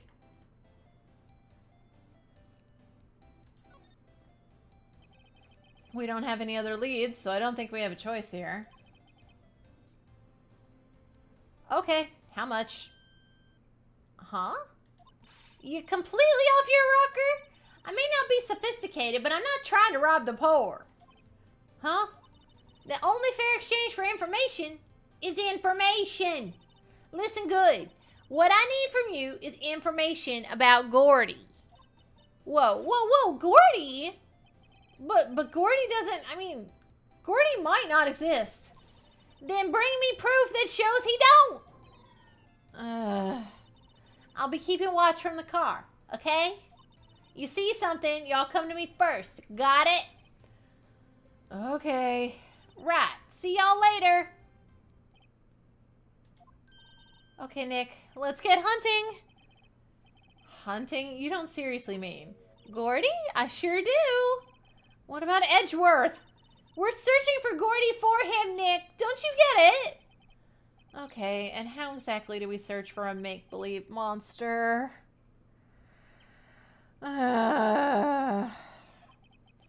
Maybe we can find a monster myth specialist? The Steel Samurai, Nick. Yo, Maya!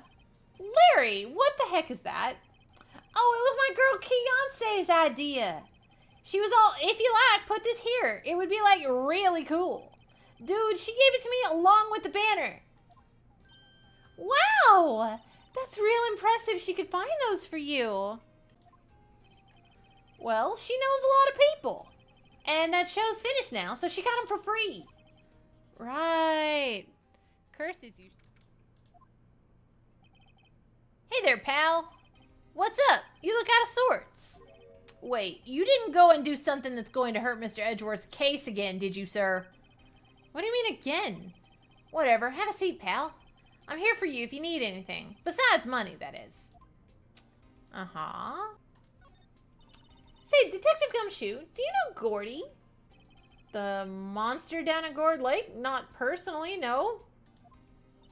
Well, we're looking for it. Huh? Are you out of your mind, sir? Yee! You got time to go wild monster hunting? How about doing a little questioning for me then, sir? Okay, Detective Gumshoe is scaring me, Nick.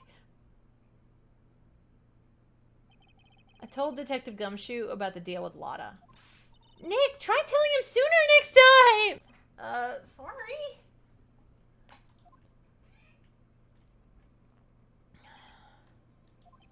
I see, pal. Sorry for shouting at you, sir. Okay. I, Detective Gumshoe, will aid your search for Gordy, sir. Huh? I'll loan you one of our newest secret weapons for finding evidence. Really? You can take whichever one you like.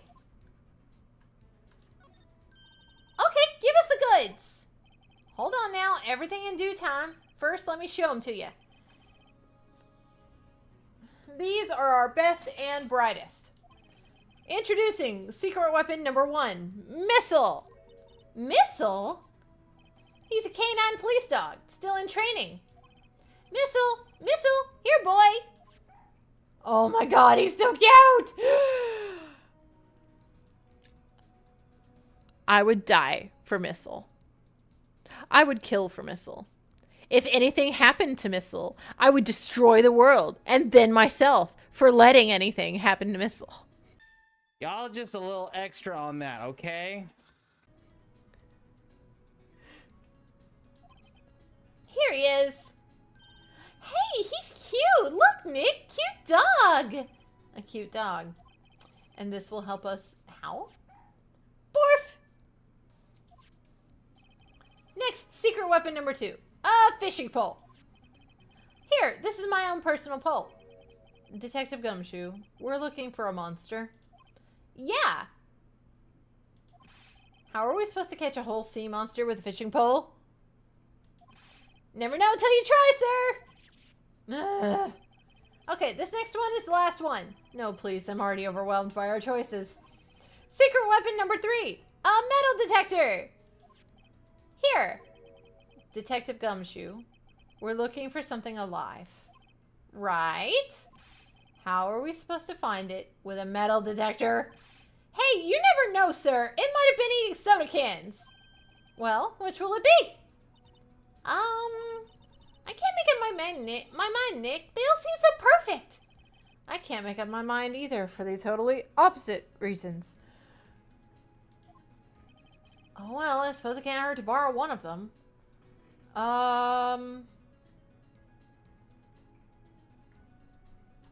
We'll start with the cute doggo. Sure thing, pal. Be good to him. Borf! K, 10 out of 10. Absolutely. He's so cute. Oh boy. K9 unit in training with very cute, shiny eyes. Doggo! It's a doggo! Hey, y'all! Well, y'all find anything out about Gordy? No, nothing. Well, keep moving. It gets cold out here at nighttime. It is a little chilly. Ace Attorney is a lovely balance of serious court stuff and whimsy. I see that. I do see that. I think I have to sneeze. Whoa, no you don't. No sneezing. What you?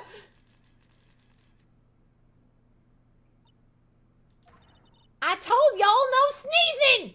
See, I set the camera to respond to things a little softer than a bang. It'd trigger on one of Von Karma's finger snaps now. Oh, I'm sorry. Yeah, well, sorry's nice, but what about my film? Nick, pay the lady.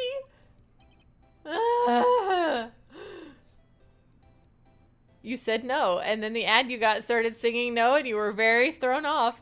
I'm sorry, Maple.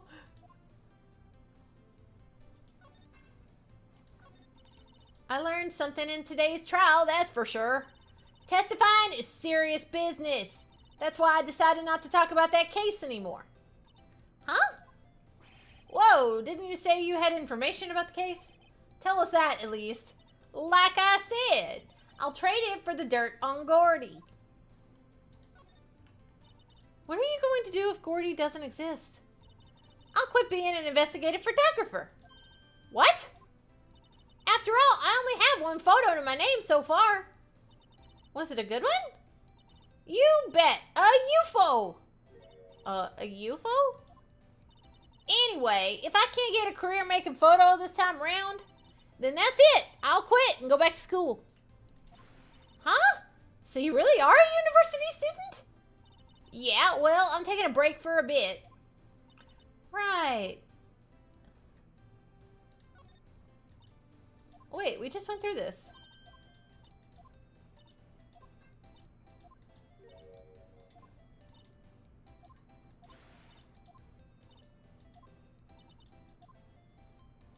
Alright, so I guess that's not gonna clear until I finish with Gordy.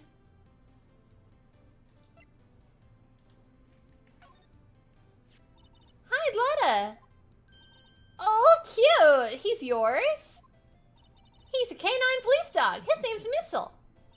Huh. Canines are the ones they use to sniff for things, right? I wonder what Gordy smells like. I hadn't thought about that. Okay, Nick, this looks like a good spot. A good spot? For what? Time to do some fishing. She's serious. What are you going to use for bait? Oh. Yeah. Oh. I figured something like this would happen. We should have brought Missile along with us too. At least then we'd have bait. I would never. I would never. Nick, how could you? I'm kidding. I'm kidding. Some jokes are better left untold. Oof, she hit me. Okay, watch this, Nick. Just try not to reel in any empty cans or boots, okay? Here we go. My leg! I am going to have to pay Lotta so much money for this stupid film.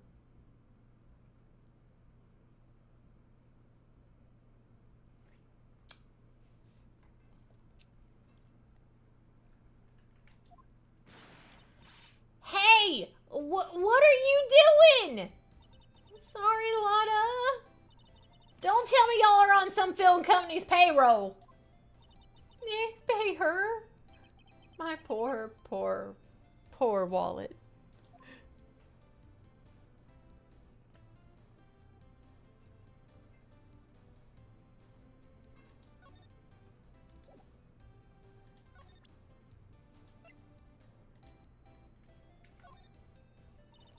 Lot of weight for catching Cordy. A fishing pole? Are you out of your doggone mind? Yes, yes, it's a fishing pole. Huh. I never thought of that. Good luck. Thank you. I don't believe it.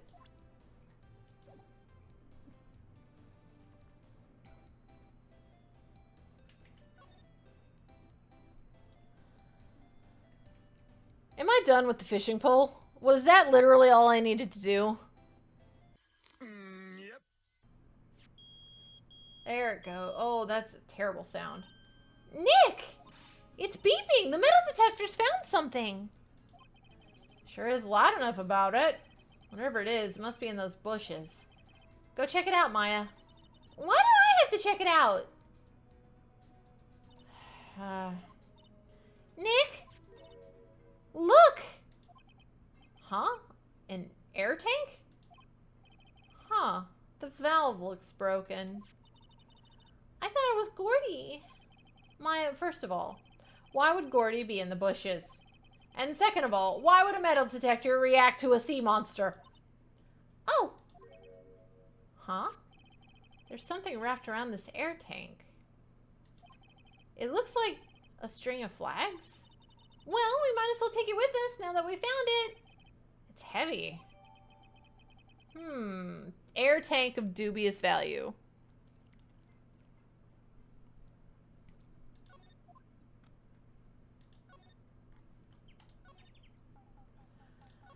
Alright, butts.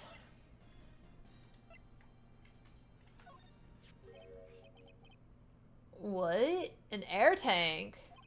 What about it? Larry, I wanted to ask you about this tank. Have you seen it before? Huh? Me? No, never. Who the heck would go diving in the middle of the winter? There's something about the way his eye twitched when I showed him the tank. I think I'd better pursue this line of questioning a little further. What? An air tank? What about it? Larry? Is it yours? Why would I have a thing like... Oh god, I'm drifting back into Southern. Why would I have a thing like that? Look, see how there's a string of flags around the tank valve? Shut up, Al. It's just like the string of flags around your steel samurai there. Must be a coincidence, dude. There's strings of flags everywhere these days, dude. Southern velvet is your favorite fabric. Shoosh! Like elementary schools and used car dealerships. Look, why would I need a tank anyway? To inflate something. You used this to inflate that, didn't you? Inflate what? What else? That big puffy steel samurai.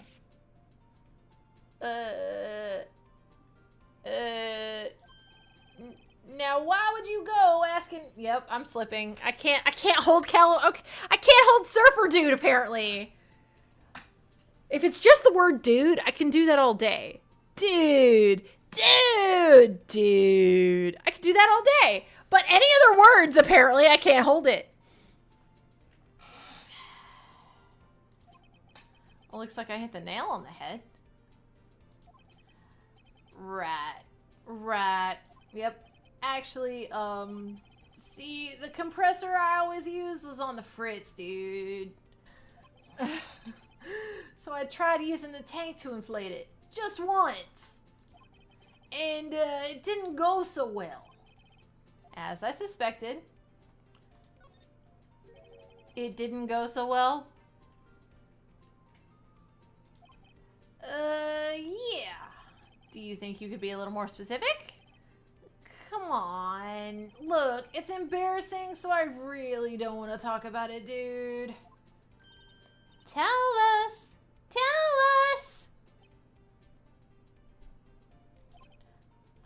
Fine. Nope, there it goes. Whatever. It's like I said, the compressor was busted. I can't right now. So I took the tank and tried to fill the samurai up with it. And then...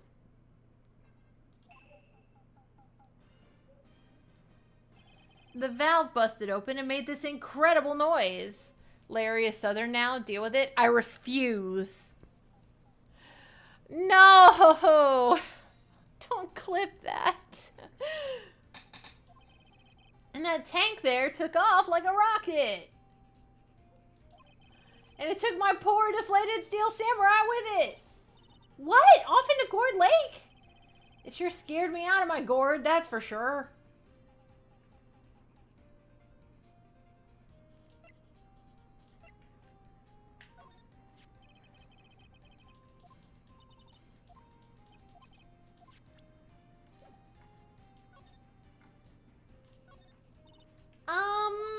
So the tank and the steel samurai you were trying to fill up flew away.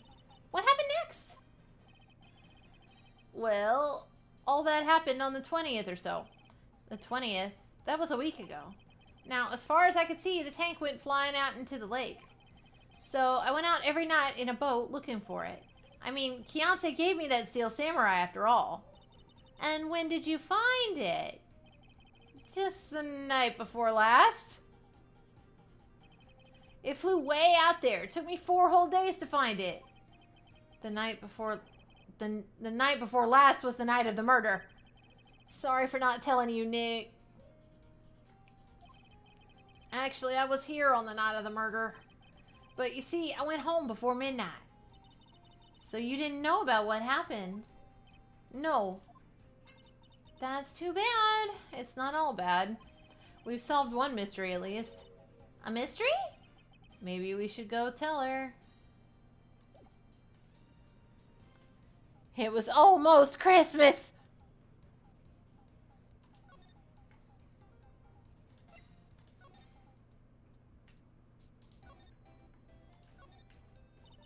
Well, Mr. Lawyer, I got the info y'all need. Y'all got the scoop on Gordy for me yet? Lotta, there is no such thing as Gordy. What? How can y'all be so sure? Really, Nick? Y'all got some proof Gordy don't exist? The proof that Gordy doesn't exist is here. Of course I have proof. No lawyer worth his badge would make a claim without the proof to back it up. Here's the proof that Gordy doesn't exist.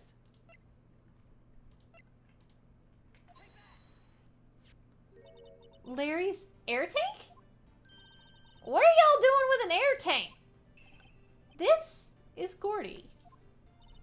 Excuse me? What exactly are you saying, Nick? There's a stand near here. A hot dog stand. There's a giant inflatable samurai doll there. About a week ago, an idiot, who happens to be a friend of mine, tried to fill it. He used this air tank, and when the valve blew, the tank flew into the lake. Apparently, it made a pretty loud bang when it flew off. A bang? The tank, along with the still deflated samurai, fell into the lake. At the same time, a couple was taking a photograph of the lake. This photo. Wait, so you're saying that Gordy is really the steel samurai? Well, that's a fine way to ruin a gal's dreams. I'm sorry, Lotta. Nah, it's okay. You win. I'll give you your info like I promised. Poor Lotta. So tell us this information you have. A promise is a promise, I guess. I overheard the cops around here saying something about the witness tomorrow. They said he's the caretaker of the boat rental place up the path there. Boat rental? There's someone there? I mean, it looks so deserted. Just an old guy, living all by himself. Y'all should go check it out. Thanks, Lotta. We will. Let's get cracking, Nick. Hold on. Something else? Yeah, the night of the murder. My camera clicked twice, you know. I was waiting for this. She literally said it. She said she heard 2 shots, but only gave me 1 picture. Wait, so you have another photo? Well, yeah, but there's nothing in it at all. Just the lake. I figured it wouldn't be much use as evidence, so I kept it to myself.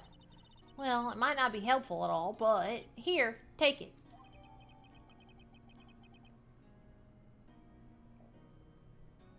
The second lake photo. Taken at 11:50. Bye now. Y'all take care. Oh god, there's a bird.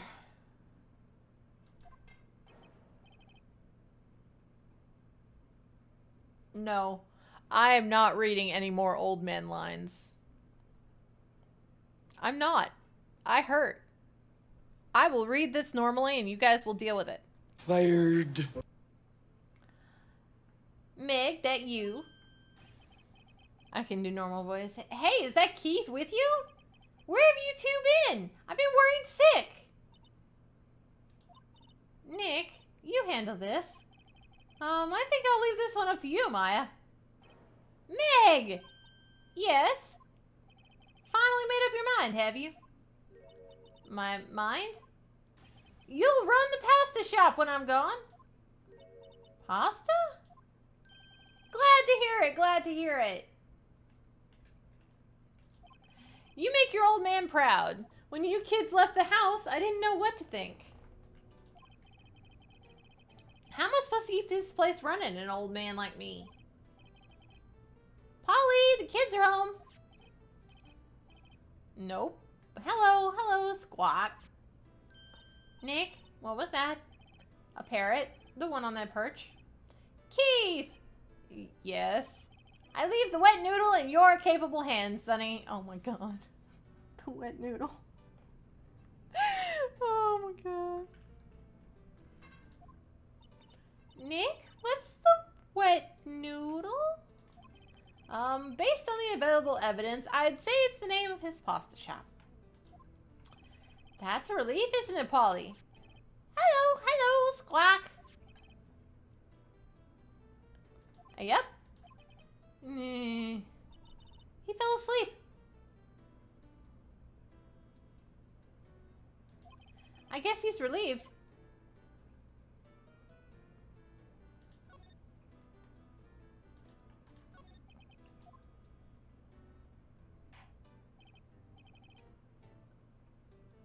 A pasta shop? Yep, to think the wet noodle will live on when I'm gone. My father started it, you know, so that makes you two the 3rd generation. Meg? Yes? Tomorrow we'll start with the secrets of dough tossing. Dough tossing?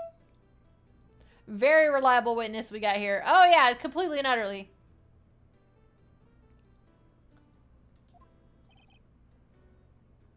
You too, Keith. Yes? You'll be the best pasta wrangler the West has ever seen. Pasta wrangler? The West? Isn't pasta from Italy? Meg! Yes! You know the best pasta's always been made west of the Rockies, don't you? Right, of course. Everybody knows that. Nick? Huh? How long do we have to keep up this all-in-the-family charade? This old man must know something about the murder. We're not leaving until we find out what that is.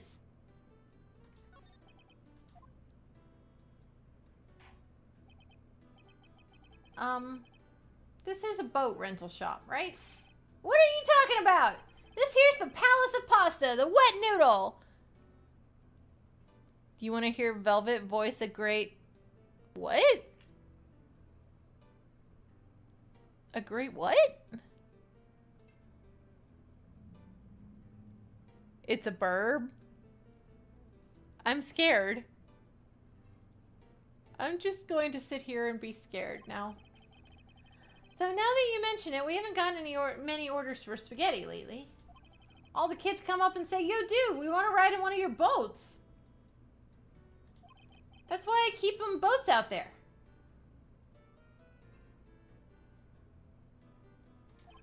Youngsters these days, darned if I understand them. I'm pretty confused myself.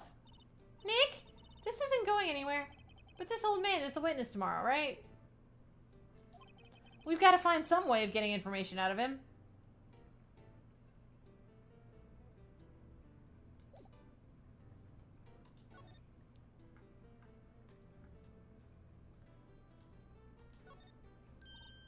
Wow, what an amazing parrot that is. Good morning. Hello? It ignored me. What, you forgot me? You gotta call her name first. Her name? Polly, how you been? Hello, hello. Quack. See? Neat, so the parrot's name is Polly. Too bad all she can say is hello. Har har. Oh, Polly can say lots of things. You just need to know the secret words. The secret words?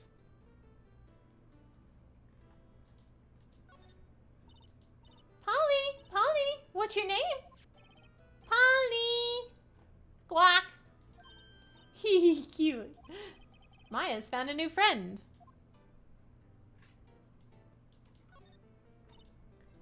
Look, Nick, he has an electric blanket on his table. Looks warm. That's a great idea. We should do that at the office.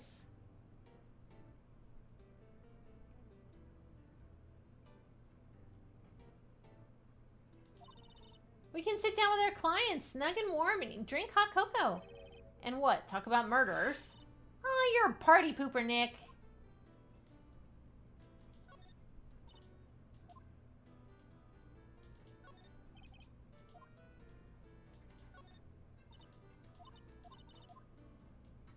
I love how she checked the safe. Lots of fish. Something's funny, Nick. All these fish are saltwater fish. So he doesn't fish in the lake. We know Maya's real motive. Yeah.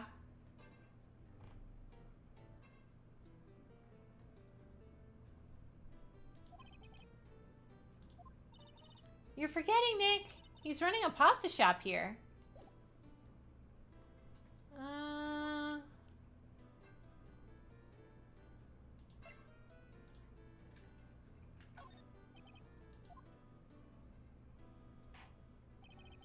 Now listen here, Keith. Remember that tricolor pasta we were talking about? Our rainbow-oli?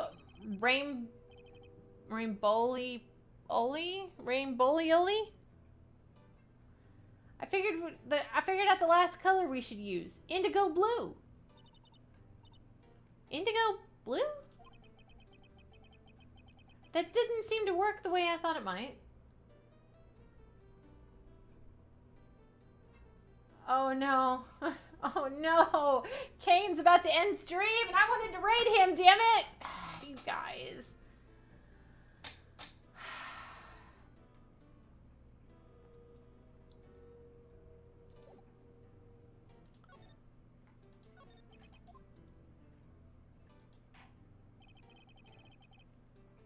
My memory's gotten worse of late.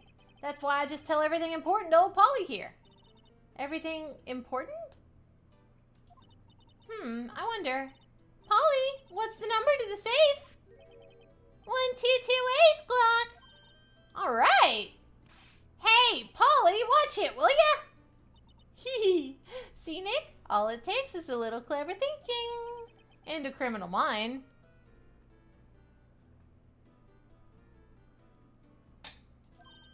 Quick, Nick, write that number down.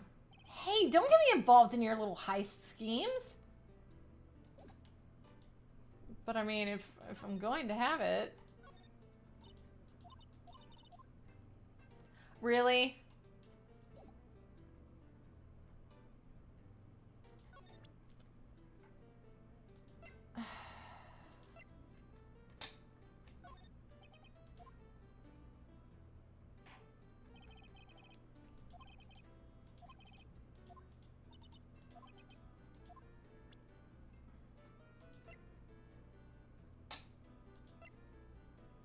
Alright, Well, he obviously needs something, but what?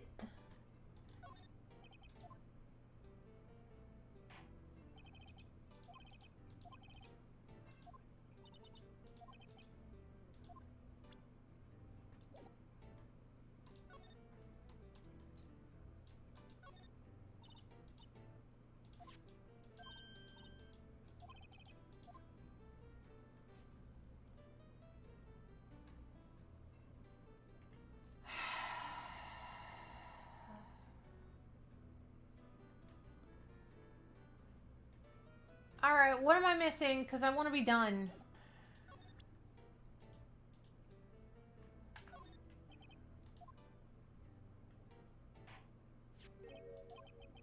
That a lawyer? Oh, it actually did something. Son of a bitch. That a lawyer's badge? Yes, it is. I don't believe it. This old guy is the first person to recognize my badge. I get it. Huh? Yep. I got you figured out now. You're not Keith! Nick? Now's our chance to clear things up. Sir? No, I'm not Keith. And I'm not Meg either. We're here investigating a murder that took place on this lake the other night. Please help us. Huh, a lawyer, huh? Please, mister? Alright, I'll help. But on one condition. What's that? When this case is over and done, you'll run the wet noodle. Sure. Nick! Are you sure about this? Hey, anything to get this case solved.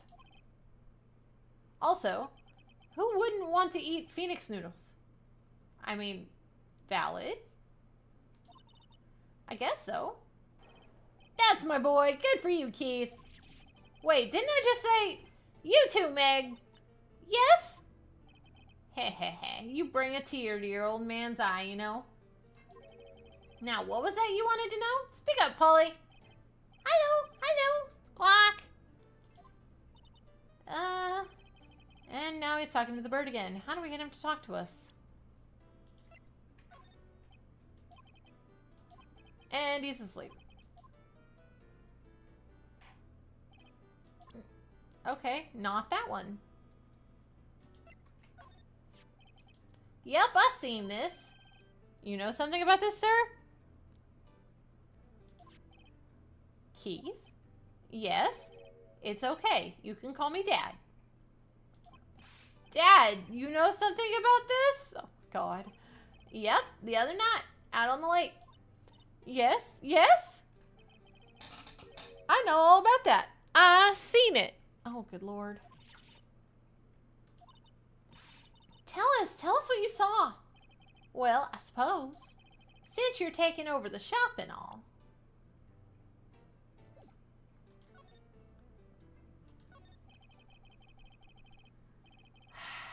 Damn it. Alright. I forget the time, but it was pretty dark outside. Probably night, yep. It was after midnight, but okay.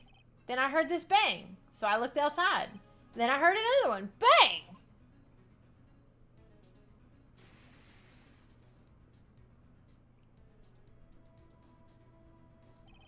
A little while later, this boat comes back. Then a young man walked by my window here. He was muttering something to himself. Yep. What did he say? Yep. I forgot. I'll remember tomorrow by court time, promise. We need to know earlier than that. You know what? Little Terry was just here. Terry? Yep, that kid next door. You always used to make him cry, remember? He was wearing this tattered old coat. Got himself some whiskers growing out his face. He must be talking about Detective Gumshoe. He comes up and tells me to come down to court tomorrow. Really? Somehow I don't think we're going to get much useful information from this guy. Maya, maybe we should be leaving. I think you're right. Oh, wait, I had one more question. Huh? Polly, have we forgotten something? Squawk! Don't forget DL6, Squawk! Huh? What did she just say, Nick? One more time, Polly. Don't forget DL6, Squawk! What? The DL6 incident? Hey, mister. I mean, Dad. This is getting weird. Who is this old guy? Why would that bird Polly know about DL6? Southern ASMR when? Never. We have to figure out who that old man is. Oh! What? He locked the door from the other side. Who could that old man be? I think I need to do a little more research on this DL6 incident. Maybe I should ask Detective Gumshoe. Hey, pal, long time no see. You don't look so happy, sir. What's wrong this time? Actually, we wanted to ask you something. Yeah? Tell me about the boat caretaker. You know the boat rental shop down at Gourd Lake? Oh, yeah?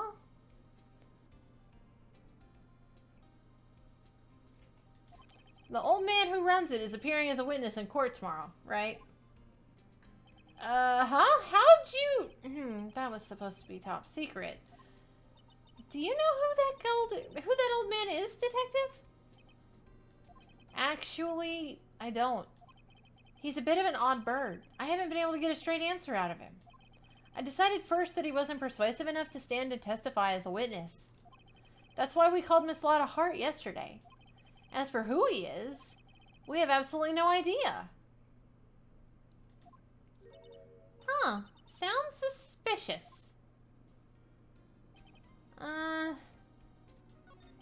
Detective Gumshoe, please help us. Huh? We need to know about the DL6 incident. That was when Edgeworth's father died. I can't help but think that it has something to do with this current case. To tell the truth, I don't know much about DL6 either.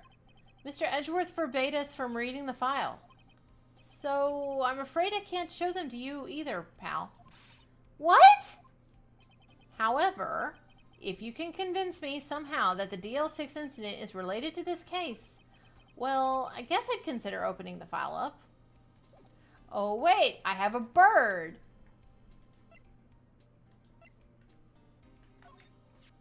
What's that? A parrot? The old man at the boat rental shop's parrot. The parrot knew about the incident. That incident? DL6. What? Yeah. Oh, wait, I have a bird. Yeah, absolutely. Polly! Polly, have we forgotten something? Squawk! Don't forget DL6, Squawk! Huh? I'm pretty sure that old man must have taught her that word. Yeah, but how would that old man know about the DL6 incident? Wait, what if that old man was connected to DL6? Nick, you think he might be?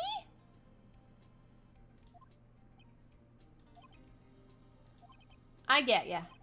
Sounds like you need information on the DL6 incident. Through there is the station's records room. I'll give you special permission to go in and find what you need. All right, way to go, Detective Gumshoe. Okay, Nick, to the records room. I guess it's time we faced Edgeworth's past. Yeah, let's do it for him. Oh, I thought you said I was almost done.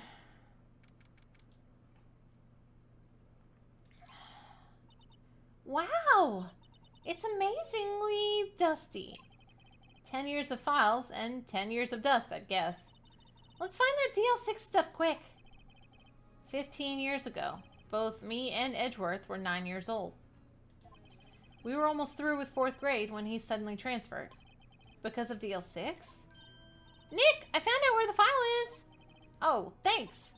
Just let me know what you want to know about the DL6 incident. I'll go get the right file. I'm almost at 20 minutes. You said 15 to 20. Yeah, I was kind of hoping it would be closer to 15.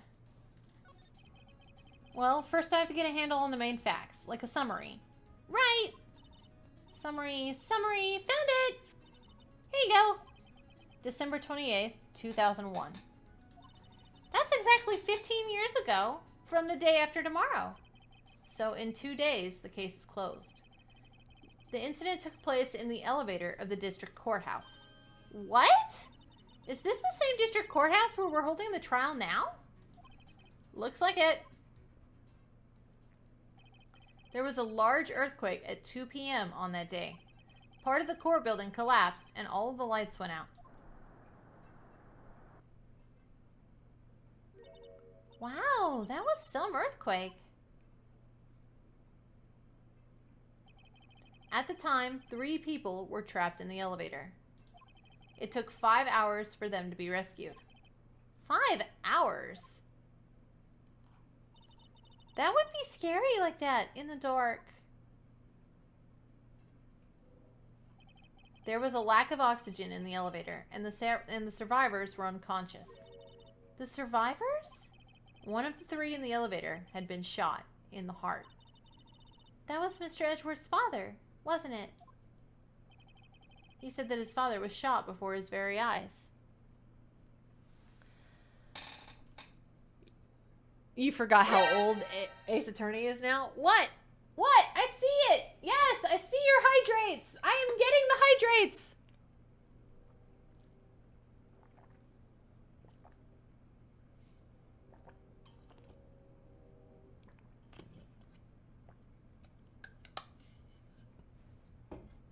Thank you!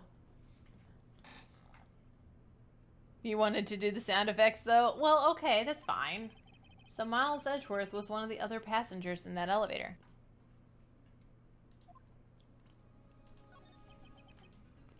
Do you have data on the victim, Edgeworth's father? Yeah, hold on. Victim. Here, found it. Gregory Edgeworth, 35, defense attorney. If he were still alive, he'd be 50. 35 with a 9-year-old. Huh. He had lost that day's case in court and got in the elevator with his son, Miles. Miles? Miles Edgeworth, of course. So he was in the elevator with his father.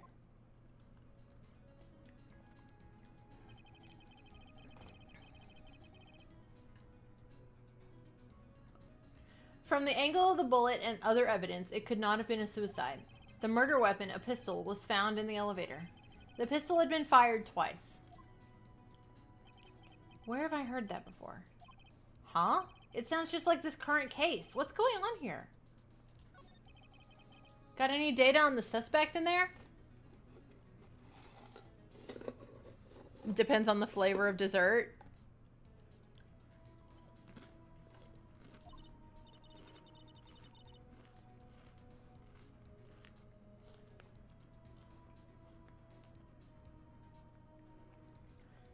That would be the guy that my mom got arrested. Hold on, this is it. The man arrested as a suspect in DL6 was Yanni Yogi. He was a clerk in the court, apparently. So he must have been the third person. Oh, so he must have been the third person in the elevator. Well, then he had to have done it. But he was found innocent, thanks to his defense lawyer, Robert Hammond. Hammond, the victim in our case. Yep.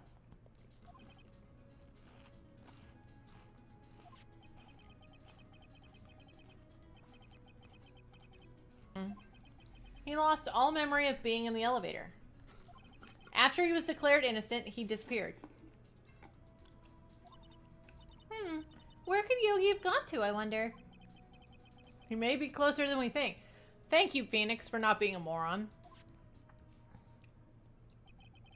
I guess I know generally what happened in DL6 now. I still don't know what sort of impact the whole thing had on Edgeworth. Nick, are we going to take the whole file? There's too much. We'll never get it out. You're right. How about we just take what we think we'll need?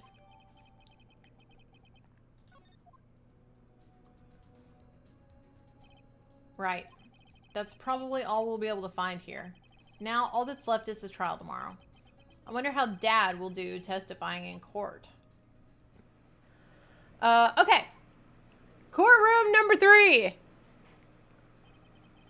Court is now in session for the trial of Mr. Miles Edgeworth.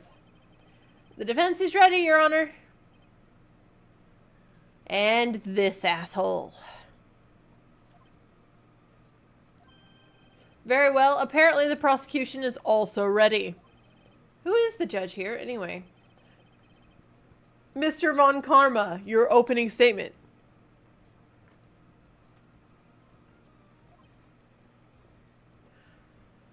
Dude.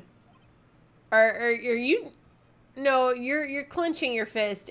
I was about to say, are you taking a nap? But no, you're just being obstinate for the sake of being obstinate. Very well. No opening statement, so... Oh, there he goes. Not so fast, Judge. I was taking a meaningful pause before speaking. Right, of course you were. A prediction! Today's trial will end 3 minutes from now. Well, I can pretty much guarantee it won't, simply because of the fact that I have to read everything. Order! Order! Mr. Von Karma, what is the meaning of your statement just now? Bah! Must you question everything? It will be over in 3 minutes. We have no time to waste. I'll call my witness now. Right. I call my witness, my decisive witness, to the stand. It's that mysterious boat shop owner. Witness, state your profession. I am the proprietor of the restaurant, The Wet Noodle, at Gourd Lake. And I also rent boats. The night of the incident, you were in the boat rental shop, correct? Yep, I was. Please testify. Wait a second. We still haven't heard who this old guy is. Alright, I'm not being punished for every little thing yet. But at the same time... Oh, hello. Badoof. Rune! I'm in danger. Yes, Rune has successfully broken Velvet.exe, and it's not even 20 minutes in yet. Alright, I sent the refund. It should be fine. Anyway, right. Von Karma, being a dick. We're gonna save. I'm not getting penalized for every little thing yet, but it's not to say it's not gonna happen. Wait a minute. The witness hasn't stated his name yet. Because I did not ask him, Mr. Wright. Bah! Actually, you did. You very much did. I have predicted this trial will end in 3 minutes.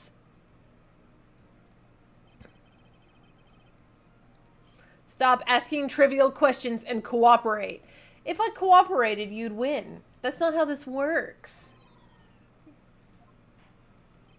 The witness will state his name.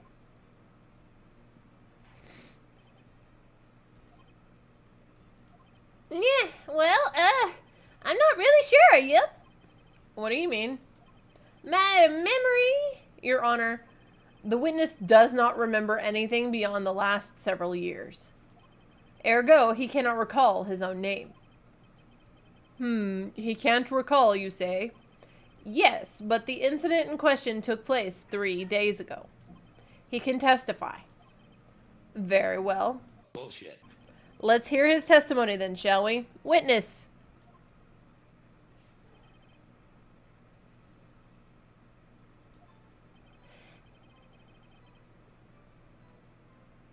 It was the night of the 24th, just after midnight. Yep.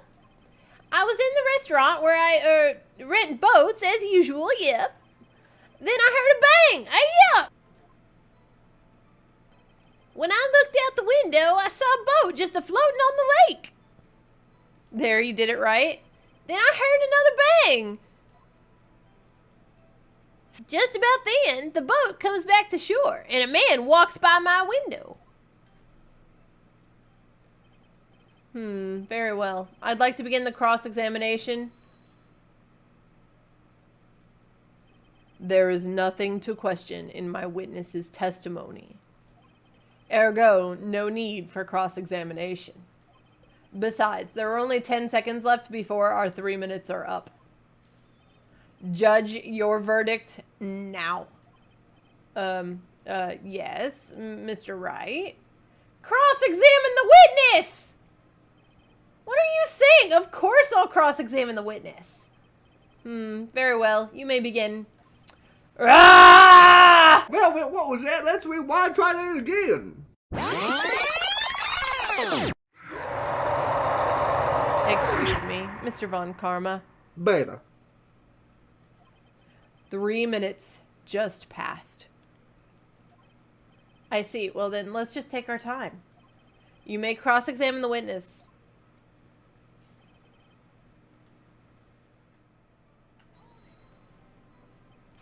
Are you sure? Oh, I just realized I forgot to press him on this one. Uh-oh. Dad! Dead certain, Keith. He said I can't believe he's dead as he was walking by, too. And Von Karma was waiting on that. Witness, are you sure that the person you saw was Miles Edgeworth? It was him, that Edgeworth boy. And he's dead. This sounds like decisive evidence indeed. I see no room for doubt. Von Karma. He lured me into cross-examining so he could set me up for a fall. Tisk, tisk, tisk. Nick, I don't like the way things are going here. Everyone in the courtroom is glaring at us. I'd better act quick or this trial's going to be over. Your Honor, we proved in yesterday's trial that it could not have been Edgeworth who fired that gun. Mr. Wright, are you referring to the fingerprints from Edgeworth's right hand found on the gun and the photograph showing a man firing with his left hand? Exactly! That is easily explainable. I'm going to rip his finger off and shove it down his throat. He could have wiped his prints after he fired. Then why are there prints on the gun? You are ignoring the truth of the matter here. Everything in this witness's testimony is true. The judge is lost in thought. What should I do? Your Honor, this witness claims that Edgeworth said, I can't believe he's dead. But his word is all we have.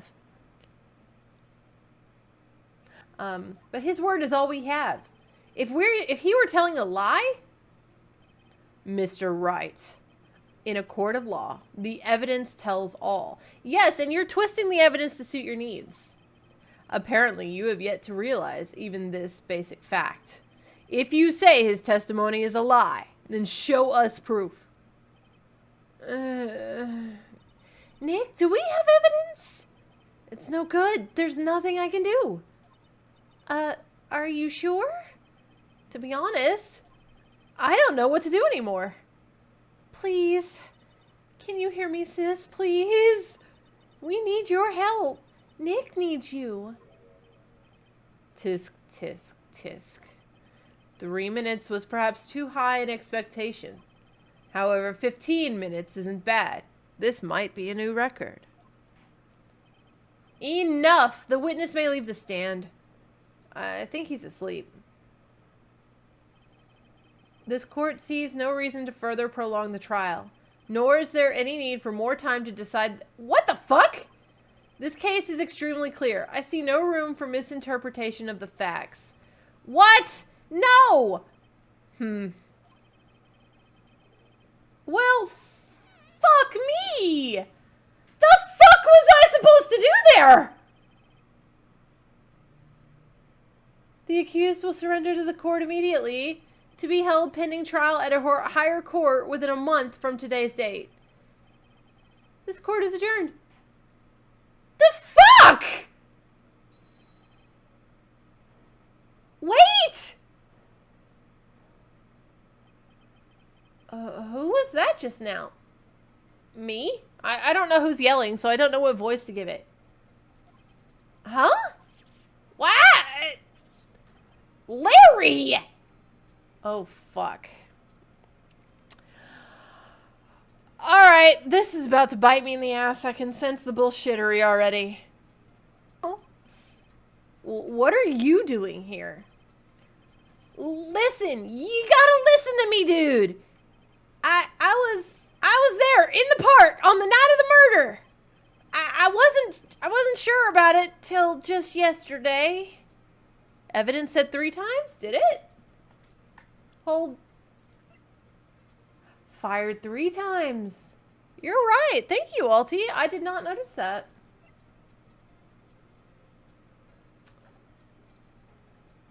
I wasn't sure about it till just yesterday, dude.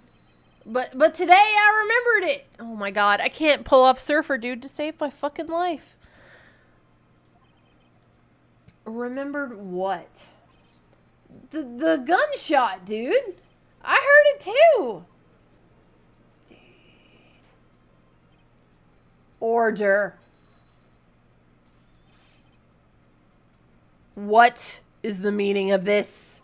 The verdict has been decided. I call for adjournment. One moment, Mr. Von Karma. So you say you heard a gunshot? Yeah, I did. A gunshot. That night, dude. I was sitting here in the audience listening to the testimony. Then I realized something he said was different from what I remember. Anyhow, I can't just sit here and let you call Edgy a murderer. It's just not right, dude. I'll testify. Let me testify.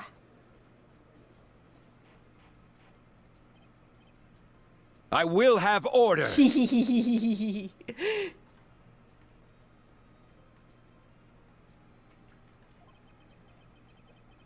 Well, this is the first time something has happened like this in my court. I'm not quite sure how to proceed. Judge, you've already given your decision. The trial is over. Nick, this is it. Larry's given us one final chance at this. She's right. If only it wasn't Larry. He could make things even worse. Mr. Edgeworth was just declared guilty, Nick. It doesn't get any worse. You're right. Okay. Your Honor, if there is another witness, it is our duty to hear him speak. Right here, right now. Oh dear. Did that one go off properly? I don't even remember which one that one's supposed to be.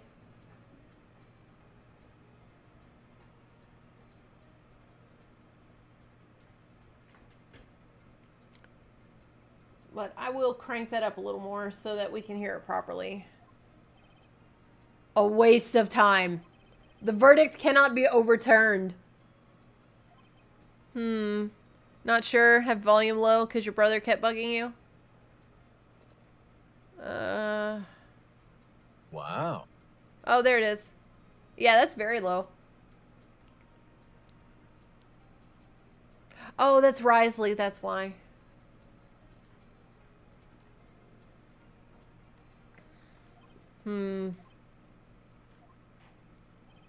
Allow me to speak my opinion.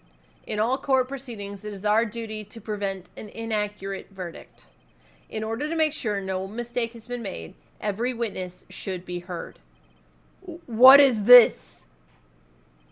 I withdraw my previous verdict of guilty. Mr. Von Karma, I order you to call this new witness to testify. Now. What? The court will adjourn for a 5-minute recess. After that, we will hear this new witness. Court is adjourned.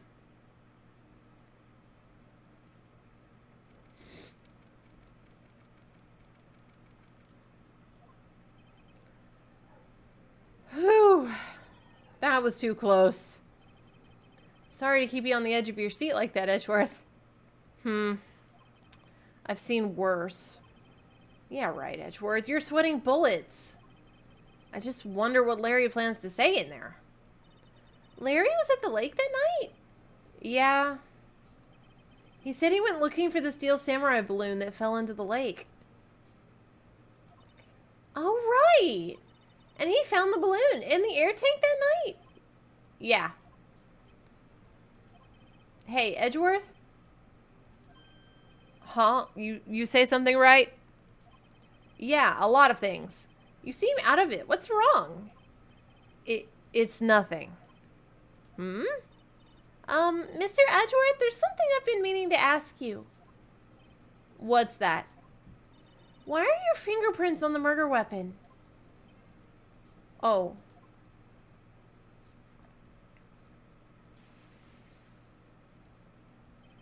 When he fell into the lake, I went into a daze. I couldn't understand what had happened. I couldn't think straight. Then I saw the pistol lying on the floor of the boat in front of me. I picked it up without thinking. I didn't have a reason, really. I see. Right. Yeah? This might be our chance. Our chance? Von Karma has only ever run perfect trials. Perfect trials? Perfectly prepared witnesses, perfectly complete evidence. That's the secret to his success. This is the first time he's ever had to deal with something unexpected. He has to let someone he hasn't talked to testify before the court. And that someone is Larry. What are you getting at? It's likely his testimony will be full of holes, right? That's right, Nick! No 10-minute trial this time. We'll milk this one for all it's worth. Hey, it was 15 minutes. 15! Everything's on Larry now.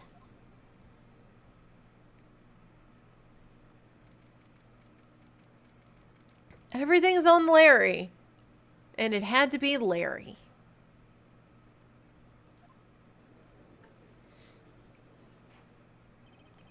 Court is now back in session. Witness. Oh, thank you, Alti.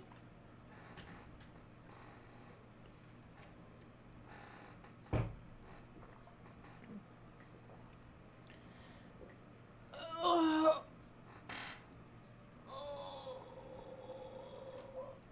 Big stretchies. Oh.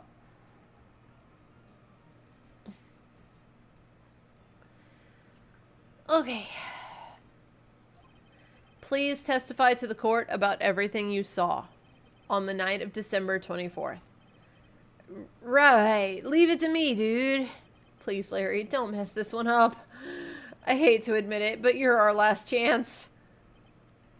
Von Karma didn't even have time to prep his witness. I just hope Edgeworth is right about this being our big break.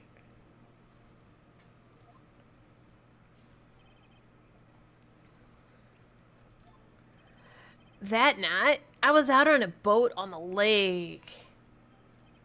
I was looking for something, and I found it.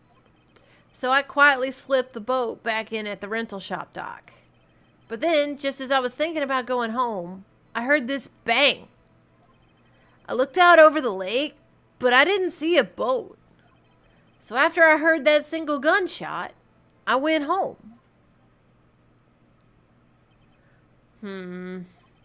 That was an unusually vague testimony, even for this court.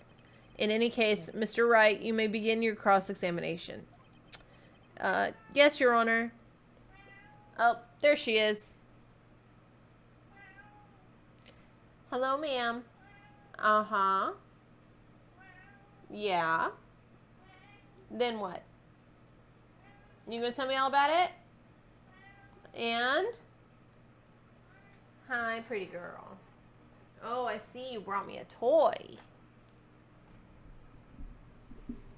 I see.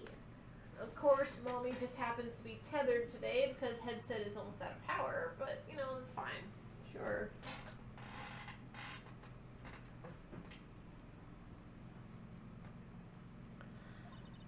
What's wrong, Nick? It's Larry. I have no idea what he's going to say if I'm going to press him. I'm a little scared.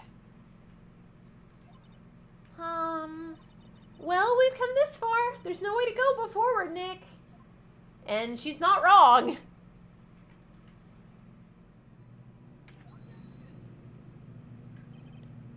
wait a sec, Larry.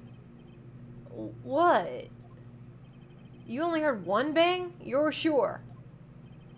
That's what I said. But Miss Lotta Hart testified yesterday that she heard 2 bangs. And the old man just now said the same thing. They both heard 2 gunshots that night. Huh?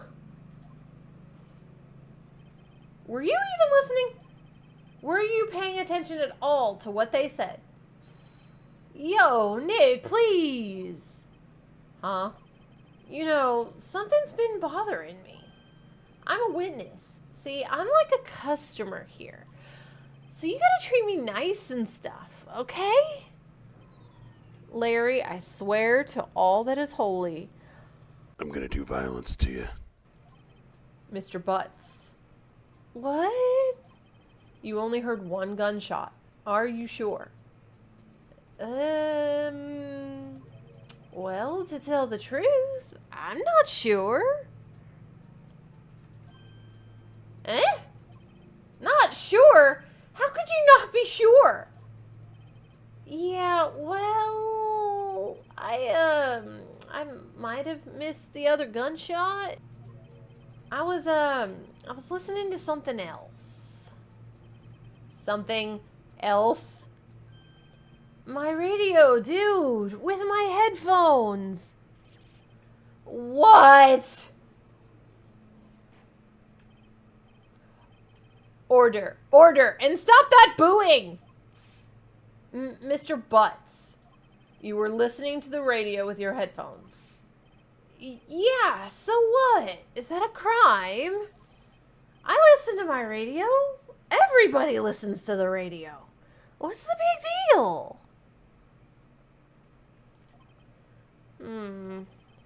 Mr. Von Karma, your opinion. Waste of time. I do not accept this witness nor his shoddy testimony. Well, Mr. Wright, should he continue the testimony? Well, considering I'm literally grasping at straws.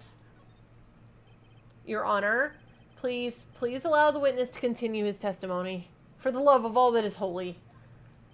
Bah! Nothing is more pitiful than a lawyer who doesn't know when he's lost.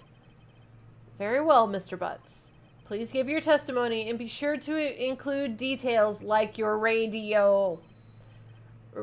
Right. Leave it to me, dude. I wouldn't if there were any other way out of this, believe me.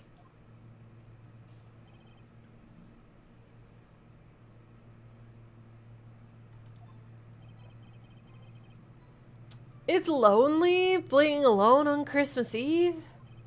That's why I was listening to an all-request show on the radio, see? I was listening to it real booming loud like. But I'm sure I heard that gunshot. I remember exactly what the DJ was saying when I heard it, too.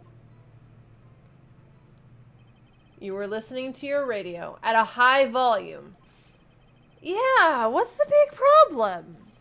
Can a man listen to his radio in peace? Isn't this a free country? I truly believe Larry has no idea what the problem here is. Judge, can you believe a word this witness says? What he heard was probably nothing more than a drumbeat on the radio. True enough, it is difficult to believe this testimony. Wait, Your Honor. The witness said he remembers exactly what the DJ said when he heard that gunshot. Excuse me? DJ? An announcer. The guy who says stuff on the radio. Anyway, what this means is when he heard the sound, no music was playing. The DJ only talks between songs. So he could have heard the gunshot from the lake. I'd like to cross-examine the witness, Your Honor. Very well, Mr. Wright. I can't believe I'm continuing this charade.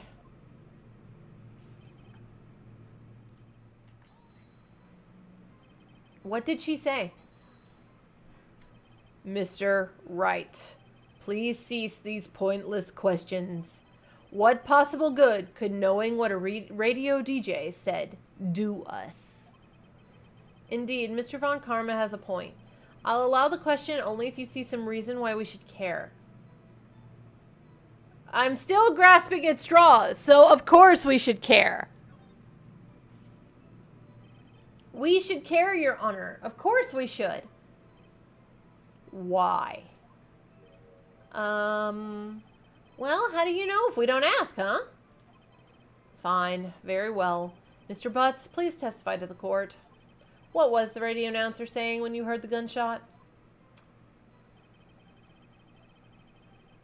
Just when she said, hey, it's almost Christmas, I heard a gunshot. This is the most ludicrous testimony I have ever heard. But there is one gleaming ray of hope in there. I've got to press it until we get to the bottom of what happened.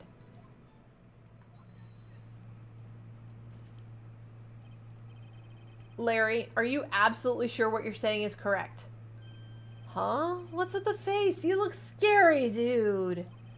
Hey, if you're trying to scare me, you better know I don't scare that easily, dude. Is something the matter, Mr. Wright? Your Honor, did you hear what the witness just said? The DJ said, hey, it's almost Christmas when he heard that gunshot. Indeed. And? Almost Christmas means it wasn't Christmas. Do you realize what this means? When he heard the gunshot, it was still Christmas Eve. That would seem to be the case, yes. But he should have heard that gunshot after midnight. This photograph is irrefutable proof of this fact. Let's see what the time was on the photo taken when the gun triggered Miss Hart's camera. 12:25:015. 15 minutes after midnight on Christmas Day. Poke all the buttons? Yeah, I'm poking all the buttons.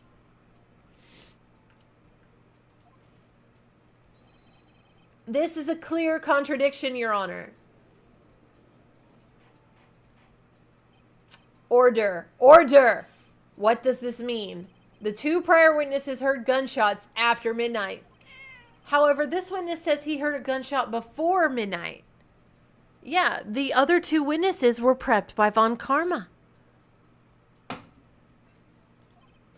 Judge, the answer is simple. The current witness is plainly mistaken. Just look at him. Suspicious. What? Well, Mr. Wright, what do you think about Mr. Butts' claim that he heard the gunshot before midnight? Still grasping at straws. Larry is not mistaken, Your Honor. He heard that gunshot before midnight. Intriguing. I'm assuming you have evidence for this wild claim. Show me evidence there was a gunshot before midnight. Uh-oh. Look at this photograph. This was taken by our witness yesterday, Miss Lotta Hart, with her automatic camera. The timestamp on the photo reads December 24th, 11:50 p.m. Oh? But there's nothing on the lake in this picture. Your Honor, the real issue here is not why nothing is shown in this photograph. It's why this photograph exists at all. What do you mean? Your Honor, this photograph was taken by an automatic camera. That camera was set to go off in response to loud noises. Aha! Correct. There was a loud noise on the lake at 11:50 p.m. That's why this photograph was taken. In other words, when Larry heard that gunshot, it was most definitely still Christmas Eve. Indeed, it would seem that to be the case. Then where does that leave us? Miss Hart testified that she heard the gunshots after midnight. Are you claiming she was mistaken? Not at all, Your Honor. It is a fact that the camera also triggered 15 minutes after midnight. Your Honor, that night there were 2 sets of gunshots, with a 25 minutes pause between them. Why would this be? Don't be fooled, Judge. That camera was set to respond to loud noises. Yes? There is no proof that the loud noise at 11:50 was a gunshot. Why, the witness could have sneezed, triggering the camera. Hey, my nose was clear that night, man. Clear. Well, Mr. Wright, there's no turning back now, and suddenly here come the punishments. More than there already were. Can you prove that the loud noise at 11:50 p.m. was indeed a gunshot? Please show the court evidence if you... This is my evidence. The murder weapon? Something about this pistol was bothering me, Your Honor. Both of the witnesses who testified yesterday heard 2 gunshots. However, the murder weapon was fired 3 times. When, then, was the last shot fired? Only now have I realized the truth. That 3rd shot was the shot Larry heard just before midnight. Order! Order! That would make sense of the evidence we've seen so far. However, this leaves me wondering exactly what did happen that night on the lake. Exactly. If this is true, there were 2 sets of gunshots, separated by 25 minutes. One at 11:50, another at 15 minutes after midnight. Why, I ask you? Why? Uh-oh, I better think of something quick. Wait a second. Gunshots separated by 25 minutes. What's wrong, Nick? I have it. I have it. Huh? Remember the case with the steel samurai? Huh? Yeah, of course I remember. The murderer in this case had the same idea as the murderer in that case. What do you mean? Maya. Yes? If we don't figure this out now, we'll never overturn Edgeworth's guilty verdict.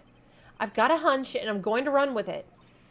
Right. I mean, is this safe? Safe? We've already gotten a guilty verdict. We have nothing to lose. You just watch and let me know if I say anything that sounds fishy, okay? Right, Nick?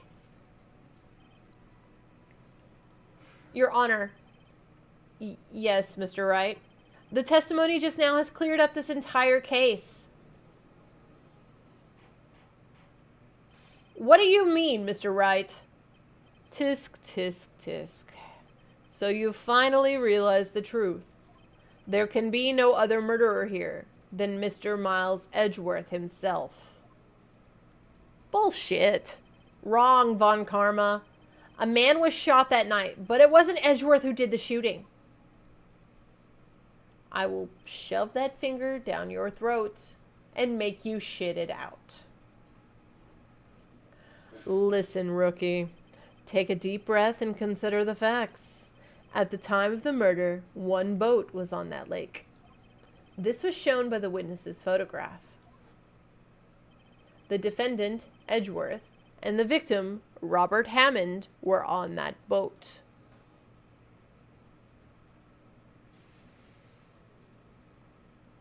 There was a gunshot fired on that boat, and Robert Hammond fell into the lake. The distance of the shooting was 1 meter. It could not have been suicide. Well, the guilty party has to be the other man on that boat. I admit it is hard to imagine any other possibility. Yes, but this assumes that the victim was shot at 15 minutes after midnight. What do you mean by that, Mr. Wright? We have photographic evidence of the time at the shooting. That timestamp on the photo says 0:15. But Larry heard a gunshot 25 minutes before that. Robert Hammond was killed then, 25 minutes before the shot on the lake. That's the only way that Edgeworth could be innocent.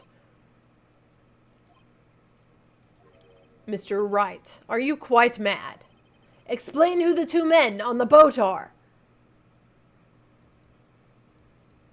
Well, okay, in that case, if Hammond was already dead and therefore could not have been on the boat, it had to have been the murderer.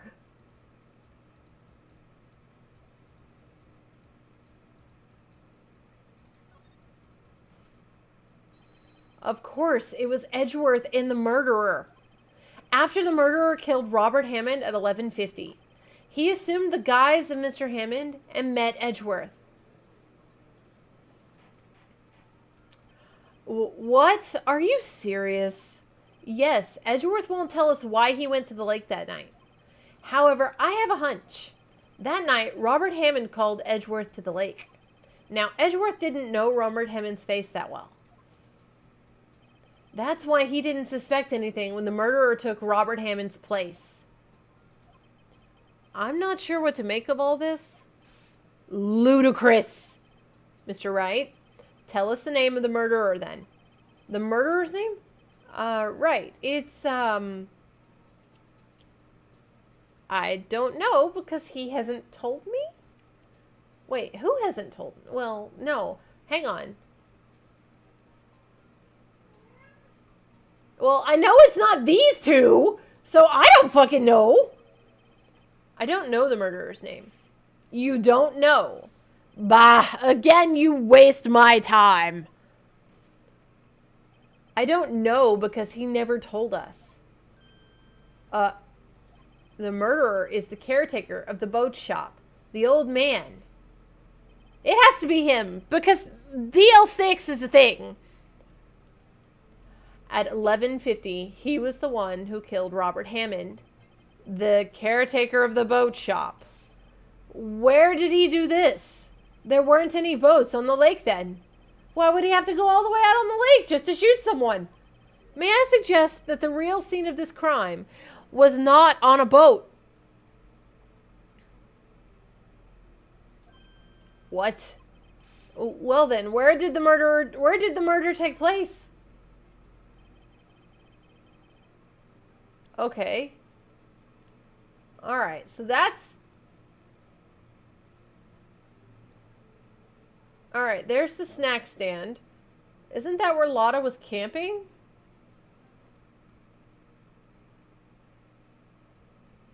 And that's the boat shop.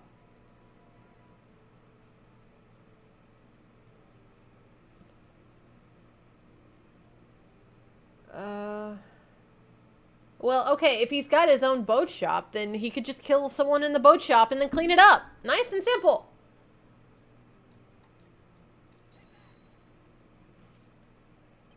Here, of course, the boat shop where he lives. That way he can meet the victim without anyone seeing. Do you have proof that the boat shop was the scene of the crime? Recall Larry's testimony, if you will.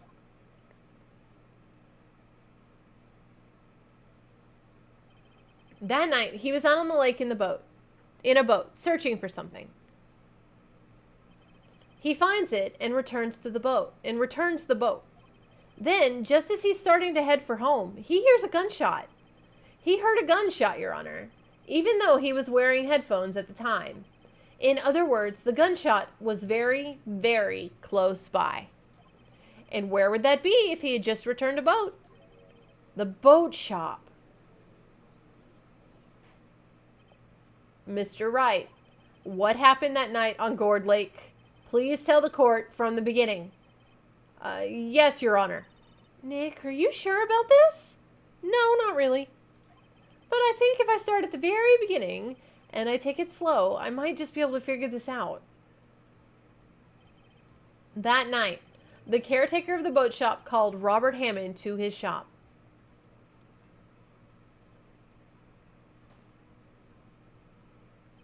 This was around 11:50. That was when the gunshot that Larry heard was fired. After that, the caretaker put on Robert Hammond's coat. He became Robert Hammond. Then he got in the boat with Edgeworth and went out into the middle of the lake. Then who fired the pistol on the boat, Mr. Wright? Well, it's still Edgeworth's right hand on the gun.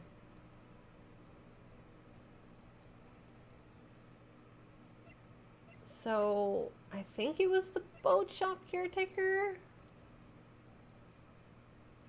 Because Edgeworth had no plans to shoot anyone, obviously. So, yeah, it had to. Of course, it was the murderer who shot the pistol. He shot twice. Both missed Edgeworth. On purpose.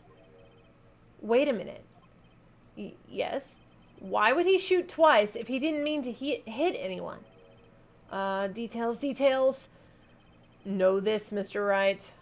The moment you run out of explanations is the moment you lose. Tell us why the murderer had to fire twice.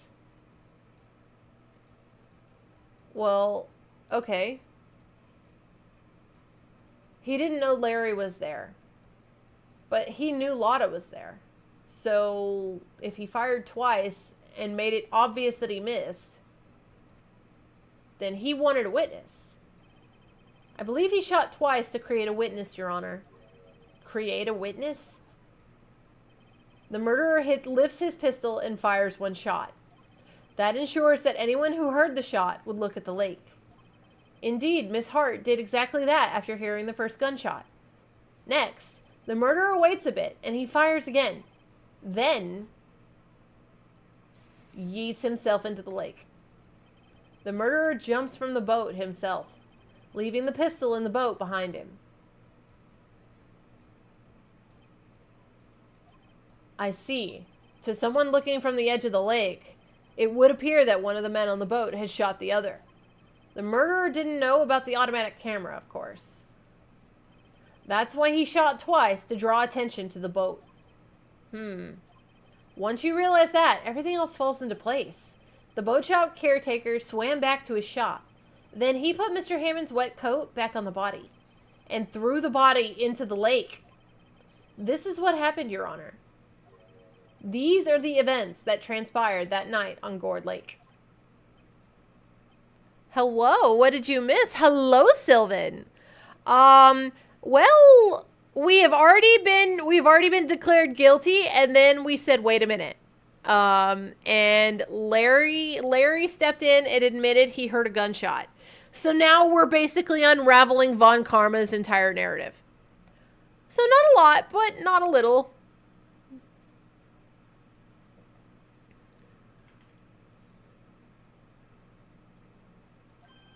Bailiff, bring out the witness from before. The boat shop caretaker, quickly.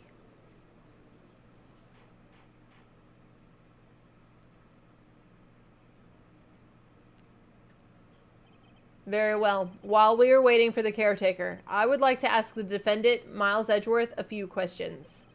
Mr. Edgeworth, please take the stand. Oh yeah, we are absolutely driving Von Karma up the wall, and I love it. Mr. Edgeworth, you heard what the defense has said. Yes. Yes, I have. Well, why did you go to the lake that night? What Wright has said is mostly correct. Astonishingly so, actually. Yes. Several days ago, I received a letter. The letter was signed Robert Hammond. He asked for me to come to the boat shop by the lake at midnight on Christmas Eve. He said he had something very important to discuss with me. Something important? I'm sorry, I can't say what it was. Your Honor, sir. Bailiff, we are conducting a trial here. I ask that you remain quiet. The witness has disappeared. He isn't at the boat shop either. What? What should I do? Find him, quickly. We cannot allow him to get away. What? Meow? Mr. Von Karma, your witness has disappeared. A search warrant has already been issued. It goes without saying that I cannot declare a verdict under these circumstances. I will extend the trial until tomorrow, the final day allowed. I request that the police department utilize all its forces to find that witness. Am I understood? One more thing. Just who is that boat shop caretaker? I think his identity has become very important to this trial. I want him, and I want to know who he is. Very well. Court is adjourned. Woo! And we've just survived day 2. Which can... Yay, Nick! You did it! Yeah. Well, at least we got out from under that guilty verdict. And what about Larry? That was something else. Even Von Karma didn't know what to do with his testimony. Larry really helped us out. Sure, once I sifted through his unique testimony. Still, he did save us.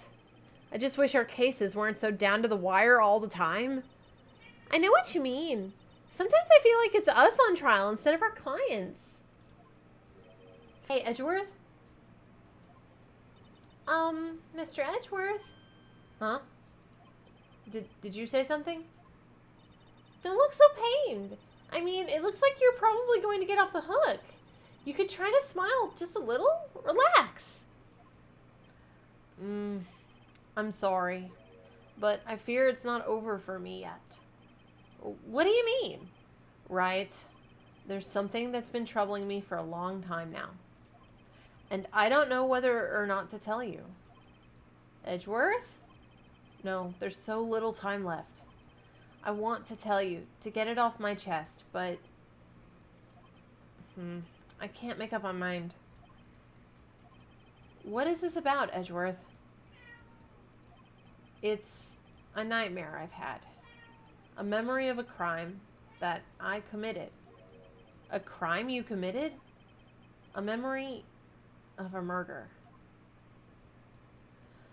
Edgeworth, you were being decidedly even more unhelpful than you were before I started this case.